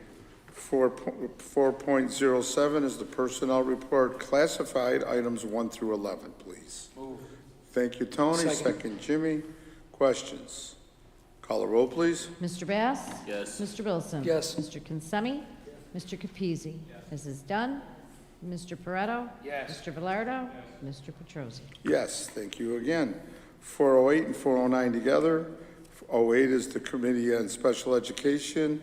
409 is the committee reports from the Committee on Preschool Special Education. Thank you, Jim. Second, Rob. Questions? Call the roll, please. All in favor? Aye. Any opposed? Thank you. 4.11 out of the early Head Start reports. Thank you, Earl. Second, Nick, did I hear? Questions? I'm sorry? I am on 11. There is no 10. There was no items. I just didn't read it. So I have a motion, second. Questions? Call the roll, please. All in favor? Aye. Any opposed? Thank you. All right, new business. We're going to accept some funds for the statewide full-day universal pre-K. Also for the New York State, our approval of our payment to New York State Association of Small City School Districts. That's for our dues. And 6.03 is the appointment for additional election inspectors. Thank you, Tony. Second, Nick. Questions? Call the roll, please. Mr. Bass? Yes. Mr. Bilson? Yes. Mr. Consemi? Yes. Mr. Capizzi? Yes. Mrs. Dunn? Mr. Pareto? Yes. Mr. Velardo? Yes. Mr. Petrosi? Yes, thank you very much. 604 to 606 are various contracts. 04 is a contract with Niagara County Community College. 05 is the Gallagher Benefit Services. And 606 is Pride Healthcare Staffing. Thank you, Rob. Second. Earl Bass. Mr. Errol, thank you. Any questions? Yeah, I do, Russ. Who wrote the Gallagher contract, and what's the time frame on it? Who wrote the contract for Gallagher? And is that Gallagher that wrote it, or did we write it? We did. And then is that, you said, a 3-year term? No, yes, it's a 3-year term. So in 3 years, again, we'll vote from it? Yes, And then, excuse me for, it's okay. what, did we use them last time, or is this? We have. This is an extension. They were under a different name. They were under M&T. M&T Bank. M&T. This is a $5,000 contract for TPA services, to hire our TPA. We go through them. So, yeah, within 3 years, we'll write another one. Gotcha. Any other questions, folks? Thanks. Call the roll, please. Mr. Bass? Yes. Mr. Bilson? Yes. Mr. Consemi? Mr. Capizzi? Mrs. Dunn? Mr. Pareto? Yes. Mr. Velardo? Mr. Petrosi? Yes, thank you. 607 is the approval of using pesticides to control ticks on our fields. Nick, second. Rob, questions? Call the roll, please. All in favor? Aye. Any opposed? Thank you. Quick comment. I just like everyone in the audience and also watching us that we've been working on these items for the last month. It seems that I'm going through very quickly, but there's a lot of time has been spent over our past monthly meetings. Moving on to 6.08 through 6.17. These are payments. 608 is payment number 3 to Scafari. 609 is number 3 to Danforth. 6.10 is number 3 to Danforth again. 6.11 is number 3 to Fry Electric. 6.12 is to Stark Technology. 6.13 is to Greater Niagara Mechanical. 6.14 is number 11 to CIR. 6.15 is number 10 to DV Brown. 6.16 is number 1 to Johnson Controls for temperature controls. And 6.17 is to Johnson Controls again for temperature control improvements. I think it was Tony and Rob was on the second. Questions? Call the roll, please. Mr. Bass? Yes. Mr. Bilson? Yes. Mr. Consemi? Mr. Capizzi? Mrs. Dunn? Mr. Pareto? Yes. Mr. Velardo? Mr. Petrosi? Yes, thank you. Okay, I will move on to information and reports. First, we have a public comment period on non-agenda items. I'll read your name, I'll read who's second up. Please come up, state your name and address and who you may represent. 3-minute limit, please. I'll let you know at 30 seconds, and in 3 minutes, I'll ask you to please conclude. We have Lawrence Blaber, Jr., first. Second, Michael Barksdale.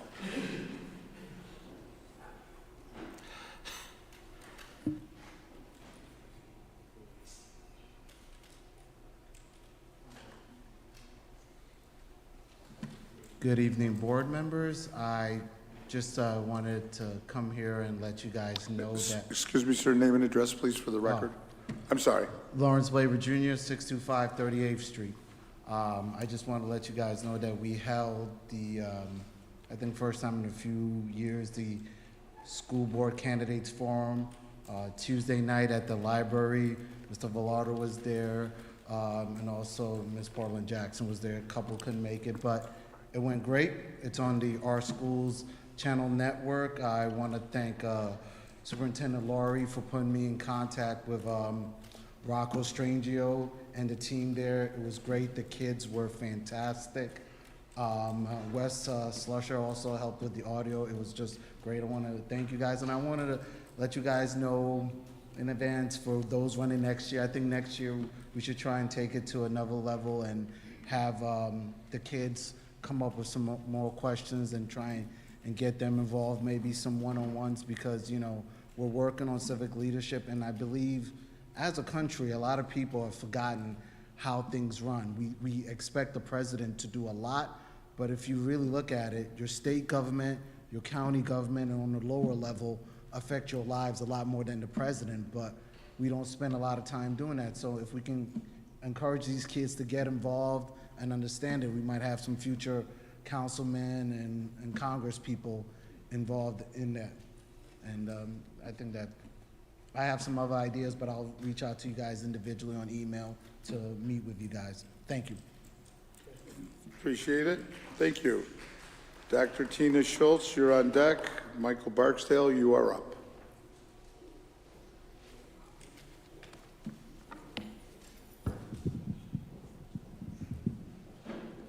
Good evening. How you doing? Good. How are you, sir? Wonderful, wonderful. I'm Michael Barksdale from Independence Avenue in Niagara Falls, New York. I am coming before you with a follow-up to the oral comments and the written comments from our April 25th meeting. I was reading confidentiality notice, Mr. Lowry, on the email. I was wondering if I could comment on what you had sent back. Sure. Okay. It said confidential or privileged information. Okay. Okay. Okay. So one of the questions, and I'll touch on it real quick, things I pointed out was the vision of the Niagara Falls City School District. It is the vision of the Niagara Falls City School District is to be a world-class organization educating all students for life. The question I posed is, what is the plan to move to at least number one in the county and eventually number one in the state as a world-class organization? And the response was, using differential based on individual assessments in multiple academic and social emotional ways, providing cutting-edge technology, opportunities for demonstration with a continuous growth mindset for every individual. By linking every graduate to a college or career pathway, the district provides students with an opportunity for a prosperous life and career. What that mean? We'll follow up. When I asked, what is the plan? Based on Oxford language definition of a plan, it's a detailed proposal for doing or achieving something, an intention or decision about what one is going to do. That was not a plan. I expected a little more. Because I believe if there's a vision for all, something to follow, something to look forward to. Why are the children going to school? I imagine a lot of them would say because our parents make them.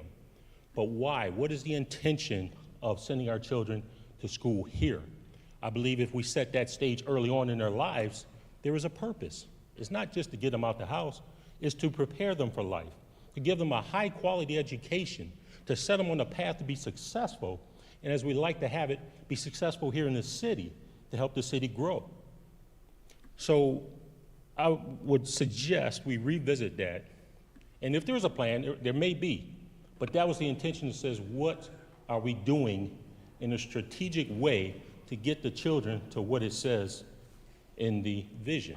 30 seconds. Okay. And quickly, a comment was made about, I was asked after I expressed my concerns last time about how many points I averaged when I played basketball. I often refer to the 1987 basketball team because it's a launching point from excellence. That's an example of excellence. I know excellence is possible here. Let's strive for excellence instead of doing better than. Can we try that? Thank you. And thank you, sir. Dr. Tina Schultz, please, and Gloria Dolson on deck. If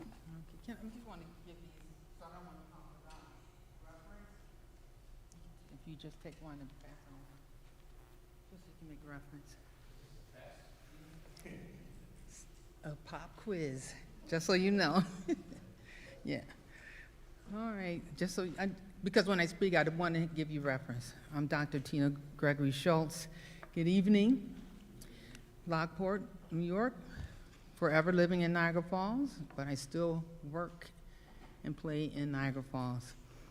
Before I begin, I do want to say thank you to Mr. Villardo for showing up at NCSD's at our forum that we had this past week. It was well attended, very good information that was shared, so we appreciate that he showed up, and I think, was she here? Yes, Portland Jackson showed up. So they provided the community with good information, good feedback on the questions that were asked. We thank you for sharing your thoughts about how you would help educate our students, Your presence mattered. So thank you. Now I'll get started. You didn't start? You started? Okay. Now, yeah, can't say thank you. Now, about why I'm here. Members of the Niagara Community Information Group have taken part in presentations and in discussions with a number of different school districts, such as Buffalo Schools, Seaford, Delaware District, and the Iroquois Central School District here in Western New York. They were districts that had very low proficiency scores in reading, and most of the districts had similar demographics as those of Niagara Falls. They were either at or below, well below poverty level, and a majority of their students were Black and brown students. These districts all did one thing in common to bring their scores from the bottom to the middle to the top. They all did one thing in common. They acknowledged their very low proficiency scores. They just admitted, we're messed up. We've got to do something else. They did not claim that the numbers were false. You have proof right in front of you, and plus there's a QR if you want to dig a little deeper. Look at it, go online and look at it. They did not claim that the tests were unfair because everybody in the state took the same test. State tests, national tests. They did not try to rationalize it because of poverty, because the scores were adjusted for poverty. We're at 19% raw adjustment for poverty. We move all the way up to 25%. Still failing, still failing. They did not normalize failing rates. We cannot do that. They acknowledged the truth, and they made a decision to change what they were doing. As a matter of fact, most of the districts throughout, they abandoned what the reading programs that they had already paid tens of thousands of dollars for. One had just made the payments the year prior. They threw it out because it was not working. They acknowledged that their students lack of proficiency, and they made the change from the top down. The acknowledgements they planned their change by these districts, and they led the students to provide their students with the right to read at the right time, not after they suffered and gone through a couple of years of remediation. They made the change and believed it was necessary no matter the cost. The districts did whatever it took.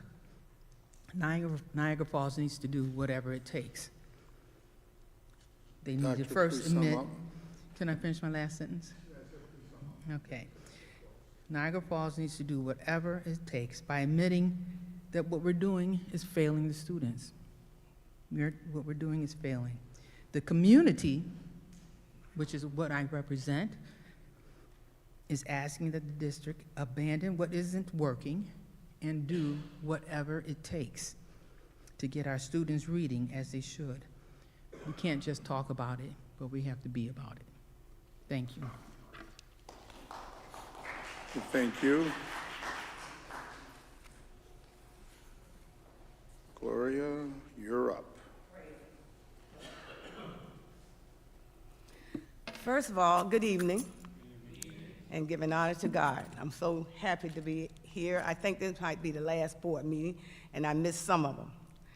But first of all, I just want to thank Gloria, name, Gloria address, Dolson, praise and the the Lord. address for the record, please. 1502 Ontario Avenue. Sorry to interrupt. And Thank Niagara you. Falls, New York. Appreciate Thank you. it. Thank you, ma'am. God bless. I just want to say this many times, and I know I've come before the board, and I've never acknowledged possibly some of the ones that work behind the scenes. And we have Miss Massaro over there. Where's she at? Okay, well, she next to you then, Miss Holliday. Okay, praise God. Okay, but for all of you all that's there, we appreciate you. I'm gonna speak on behalf of our children, okay? Miss Holliday, you too, dear. Okay, praise the Lord. And also for the board members themselves, and for Mr. Laurie, who is such a blessing to this school district. And I told him we're going to miss him when he's gone. Praise the Lord. You know, I've heard when I was a little kid, you don't miss your water till your well run dry. Well, that's exactly what's going to happen. I know we have a lot of complaints, but he's one that you can get to reason and talk about your concerns. And as a community in Niagara Falls, we need to do more of it. We need to learn to come together, black, white, green, or yellow, and admit that we can work better together than we can apart. And I also want to commend Mr. Velardo, because we do have movie nights, and for the last few years at Abbott School, Mr. Velardo is there. He even get gift certificates. I need one for tomorrow. Mr. Velardo, I thought I'd get you with. But Mr. Velardo is quite an amazing person. We've had talks ourselves, and I really appreciate him listening, because many times we have disagreements because we won't listen to one another, you know? And we all know that there's different, especially with children. Our children are dealing with different households. And don't think Ms. Dolson don't know it. I'm in my community. I do appreciate the forum that the educators put on. Mr. Velardo was there, and also Ms. Portland Jackson was there. And then someone was asking Ms. Portland, say, well, what happened to the other ones? I'm saying to myself, they have to speak for themselves. They're not here. We need to pay attention. I vote for people who represent me. I vote for people who are going to do the best for me. And I hope all of us do the same thing. Our children are too important for us to put people on the board because we like them. Praise them. We need to put people on the board that cares about our children. And when I look around sometime, I don't see those people that, 30 seconds. God bless you, Mr. Petrozzi. And I'll see you again next year. Thank you. Thank you, Gloria. You always make it interesting. Thank you. Okay, information from my colleagues and Mark. Sure, thanks. I have quite a lengthy list here, so please bear with me. First of all, Mr. Belaber, thank you, and I want to thank Mr. Strangio because he did go above and beyond, and that's above and beyond his duty, but he was happy to do it, and it was a good learning experience for the kids. They benefited from that. They've done some really nice things, and I think you got a chance to see firsthand what the kids do, not just what the adults do, and he taught them that. So that's good, and they're turning out a really quality product, so we really appreciate that, and it gives me good chance to thank Mr. Strangio. Mr. Barksdale, I want to congratulate you on your son from Niagara Charter School. Last evening, I was at a dinner in the Lions Club dinner. It was very nice for our fifth graders, and your son, a fifth grader at the charter school, received an award, and I thought that was nice, so congratulations to you on your son, and to all of our fifth graders, and to the Lions Club, who are a group of people who work really hard to honor and recognize kids and do good things for Vision. So congratulations to your son. Just a couple of other updates here. I can't let this week go without mentioning May 14th. It was Tuesday, and I hope we all paused. Asked the staff to pause, asked the students to pause at 2 o'clock, because I know we dismiss around 2:30, but I do want to remember those victims that were either injured or murdered terribly on May 14th. As we pass through this week, we should not let that go without recognition of their families. And I wanted to call that to everyone's attention. And I'm trusting that the teachers made a point to stop and reinforce the reason for why they stopped their day. And I just want to, again, recognize the tragedy that happened on that day. And we should and we will never forget. Also coming up, we won't be together, and let's thank our veterans on Memorial Day. those that put their lives in front of others to save us the freedoms that we enjoy even here at this board meeting. So Memorial Day is on the 27th. Let's remember that. We won't be together, but in spirit we should be together. Moving ahead, May 20th is the final visit this year. You know, our North Tonawanda project with North Tonawanda and Niagara Wheatfield, it's a shadow day. Our kids are going to North Tonawanda and they're going to shadow students at the school. It's part of a 2-year commitment that will continue next year, and Monday is the last day. Just got a chance to leave Niagara Falls High School. I see a couple of our administrators. They had a beautiful art show there. I know Rick and I got a chance to walk through it. Really, some really talented high school artists that did a wonderful job. LaSalle and Gaskill, I think it was Mr. Blaber who mentioned civics. LaSalle and Gaskill are having civics fairs. LaSalle's is next week, Thursday, and Gaskill's is June 13th. I'll put that date out. There's a civics fair for the middle school kids where they had to do civics projects in 7th and 8th grade, and they're pretty good projects, and they all take a relevant topic and have to present it and display it. I just want to call that out. Jarred my mind about civics. Gaskill and LaSalle are doing that. We're in spring concert season. I got a very nice text about someone who attended a spring concert and was very impressed with the quality of music. Those concerts are going on throughout the next couple of weeks. I mentioned the last. Mr. Velardo is getting a lot of airplay today, but I wanted to thank you for bringing back from the conference, you and Mr. Bass attended. Thank you both for bringing back the safety helmets that we're purchasing for the football helmets. You might see the professional footballs wear them. We're going to purchase 150 safety helmets for practice. You can't wear those in the games. But hopefully in our effort to eliminate concussions, we are purchasing 150 safety helmets for all 3 levels of our students. Mark your calendars. Again, we won't be back until June 6th, but June 4th, you want to see some great students at Niagara Falls High School? The Senior Awards Dinner, June 4th, 6 to 8, lots of scholarships. Something else that's coming up, I can't believe I'm saying this, but again, I'm going to put this on Mr. Strangio. He's getting a lot of airplay today. Do you know that next year is the 25th anniversary of Niagara Falls High School?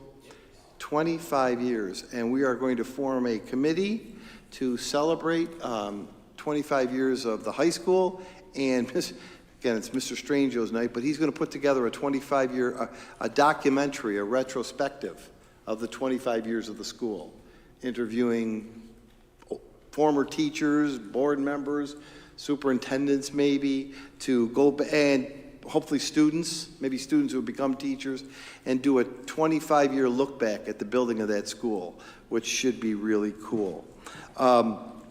Please remember that Tuesday is the school board election and budget vote.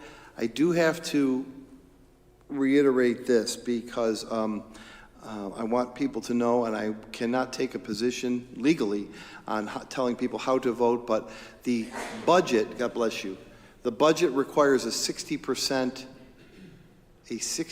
pass rate. And if that doesn't pass by 60%, we would go to a contingency budget that would not change the tax levy. It wouldn't affect the tax levy at all. What it would affect are supplies, transportation, equipment, and use of facilities. So make your own decisions, but please know if it doesn't pass with 60%, not 50%, it is an unsuccessful vote. And there was a lengthy article in the Buffalo News. I do object to that rule. We're not raising taxes. We have a negative tax cap because of pilots and debt service. Some of the pilots are totally out of our control. I want to address two academic topics. I talked last week a lot about the use of test scores. The state is overhauling their accountability system because they realize that their system is outdated, and they are calling it a rebuild and reimagine. And they are now going to change their system to recommend growth, student growth, as well as students not only graduating, but who's attending what college and who's going into what careers. So I think it's a much better system that they're going to be addressing with the growth and with the ability to recognize college and career readiness, and of course, measuring students against themselves. The last thing I wanted to mention, because we've had a lot of talk about the science of reading, I just want to lay out what the state has told us will be the best course of action to address this. First of all, the districts will receive no money for the science of reading. The governor put $10 million in the budget, state budget. It will not go to the districts. It will go to the a learning partnership, and what it will do is it will create a 45-hour course for teachers that they can take on the science of reading. Now, Rick and I have been in contact with the state. By the end of the school year, we will get a toolbox of information on expectations for the science of reading. We will have a chance to review it. By January 1st, New York State has to give us the guidelines. They've advised us not to proceed until they set the guidelines. That's in the governor's budget. And then on September 1st, 2025, we will have to write an attestation whether or not we are in compliance with the science of reading tenets. I also want to compliment Mr. Corella, and I thank you, Gloria, for recognizing this group of people who really does all the work. Rick has put together his own set of science of reading foundations trainings for the summer. So beyond what the governor is going to put the money for, we are going to do professional learning communities versus the Fun Hub, lesson plannings with data from a test tracker. I'm reading this briefly. K-2 foundations activities, K-2 foundations classroom setup, K-2 foundations corners in your classroom, K-2 foundations overviews. These are courses that Rick has put together and we will be offering in the district, aside from the 45-hour courses that the state is going to put together with the Educational Learning Trust. So I think we're well positioned to take a look at what we're doing and what we need to do. I wanted to say thank you for your comments. We appreciate you very much being here and being involved. You got me a little nervous, Gloria. You said when I'm going, I have no plans to go anywhere unless you know something. I was a little worried about that, but I am taking a couple days off next week. So I will tell you that. And don't forget, we have a meeting next Wednesday when Judy will be really in charge because it's the certification of the budget vote and the election. And I think Judy's the best person to sit in the seat then. So that's only at 8 o'clock, and that's a short 10-minute meeting. And remember, if you weren't here, that is a non-televised meeting because it really shouldn't be long. If it's organized the way Judy and Ruthel have done it, it will be perfect. So thank you very much. Let's not forget, I know we go through a lot of academic stuff, a lot of important academic needs for kids, but let's not forget the lessons that we learned through Memorial Day, and certainly let's never forget the tragedy of May 14th. Thank you, board members, for supporting the resolutions tonight and moving forward. I think we're on a good path, and wish you well. Thanks, Mark. I'll go around the table. If anyone has anything to add, how about I start with Mr. Earl Bass? I did, in fact, watch the candidates forum. I watched the stream, so thank you for that. I'm glad to see that that's coming back. You know, it was a staple when I first began, and as a candidate, especially a new candidate, I think it's important that people, and as an incumbent, people see and hear what you have to say. And, you know, sometimes people shy away from those things because they're afraid there may be some type of attack, but that is a part of earning your stripes and the trust of the community. So take the bumps and bruises because that's what comes with the position anyway. So I appreciate those who attended, and thank you for putting that on. As far as everything else. This year is really going by really fast. And it has been from the budget woes and it's been a pretty taxing year. But other than when COVID first hit, I think this is probably one of our most taxing years in my term, like in my tenure as a board member. And I just want to thank y'all, for the work that you put in, and thank you for keeping the pressure on us. And let's finish this year strong. Thank you. Thanks, Earl. Mike? Mr. Bass said it perfectly. No other comment. Clara? I wasn't going to say anything, but I have to, because this has just been weighing on my mind, all the things that I hear in the community and all the things the community accused our school district of not doing. I've done a lot of going back from years back with my kids being in school, and it's not fair for me to sit here on this board and voice my opinion on things that I hear. It's always negative. I think we have a very good school district. I appreciate the comments that come from the public. I appreciate the people who call me and voice their negative opinions about our school district. But when you research, and I've done a lot of research going way back, like I said, when my kids were in school, we have a very good school district. And I'm not going to be a part of the board pretending that we are a bad school district and that we don't offer good programs for our kids to succeed academically and in their future endeavors. And it goes back to what Gloria said. As a community, as a school district, as parents, we all need to come together and know what's going on. And I've said this, and I say this every time I go to a community meeting, parents need to get involved. Because it's one thing for you to attack the school district and not know that what you're attacking us for is really true. And the only way you're gonna learn what we're really doing in the school district and our communication plan is you have to step forth and find out for yourself. So parents, I encourage parents, I always do.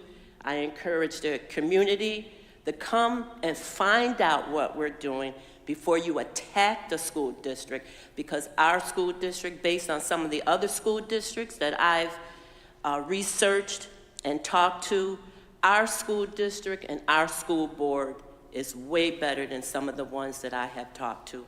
And I'm not gonna sit here and pretend that we don't give our children a good education and foundation for them to make it throughout their school year and their future endeavor.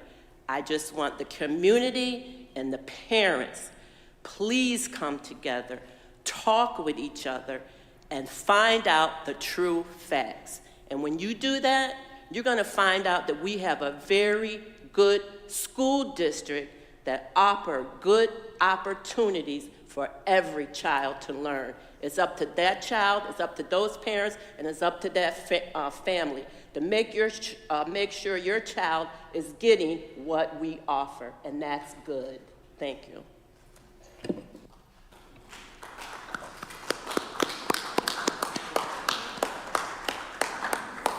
Thank you, Clara. I know it's a tough act to follow. Jimmy, you're up. Thank you, Clara. That was nicely done. Having the privilege of representing our school district on the BOCES side of the coin, I get to intermingle with 13 different school districts and representatives. And I can sit here and proudly say that the Niagara Falls School District probably does more than any other one of the districts sitting at that table.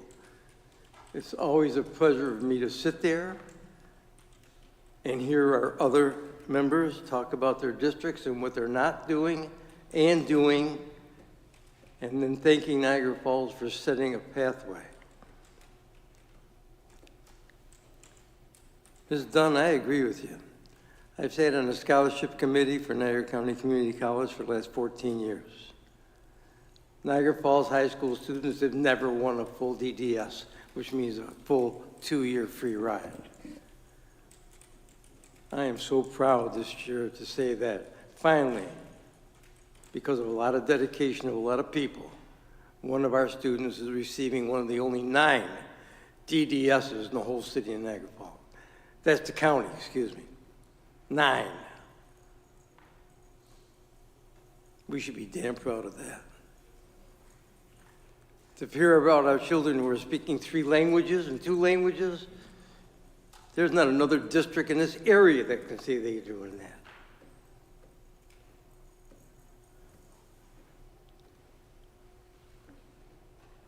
There's always a bad apple in a tree, we all know that. But when we put the sun out and the glow is coming down, we have nothing to complain about. We have something to be proud about. Niagara Falls may not be for everybody. It was good for my kid. It was good for me and most of the people sitting on this board. And I read some of these statistics that people give us, and it doesn't say anything about cultural advancement, does it? It doesn't say one thing about cultural advancement. It's all it tells me about reading. Reading what? Reading what? When the commissioner hands you down the document that you have to live by, you don't have the options you want. We're on the board, but we go to the commissioner and you know, she says, you want money? You do it my way. The commissioner isn't open to a lot of new ways, I'll tell you that. And I'm going to say you have some good leaders out in this area. We have some damn good leaders. Be proud of it.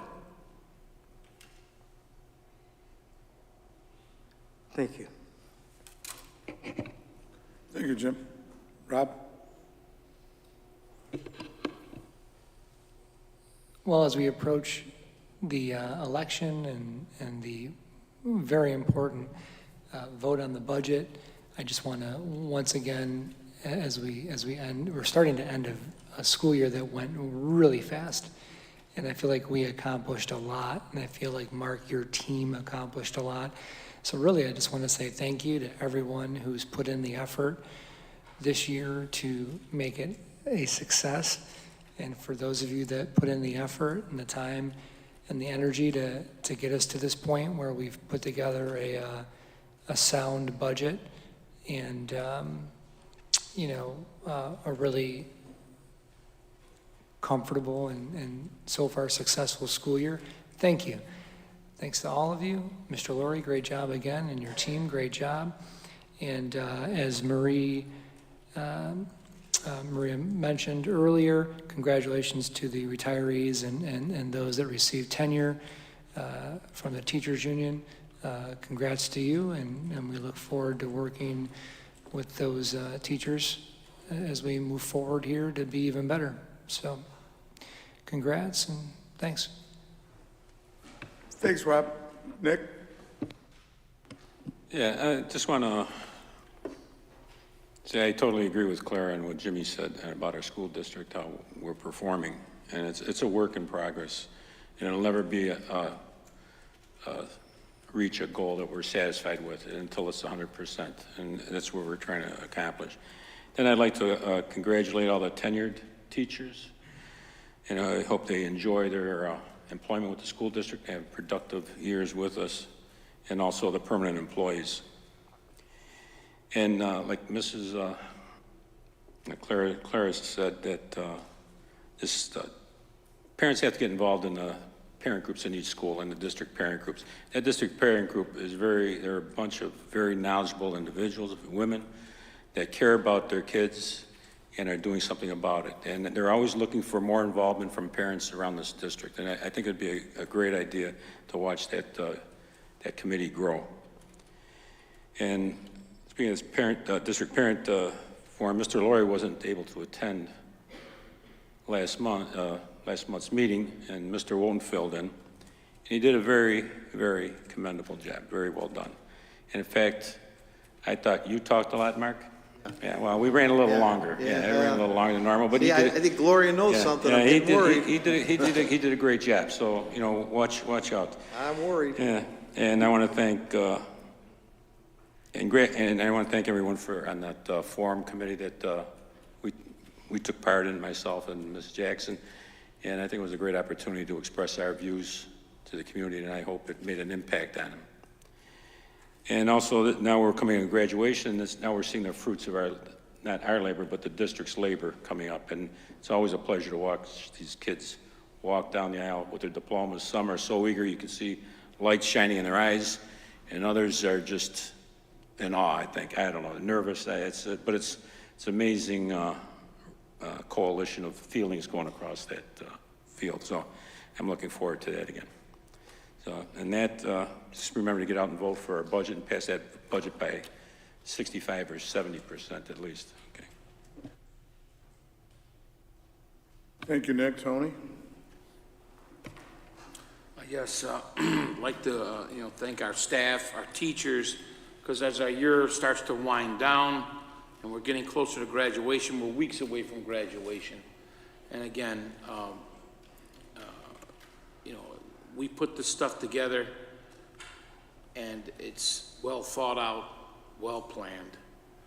And all the way from Mr. Laurie, our staff, to our teachers, and everybody that makes our lives comfortable, our security, the police force. I sleep better at night being a board member knowing that we have spent a lot of money, but we have done it to protect our kids. And it's all about the kids. Always has been, always will be. But again, please, folks, go out and vote on Tuesday.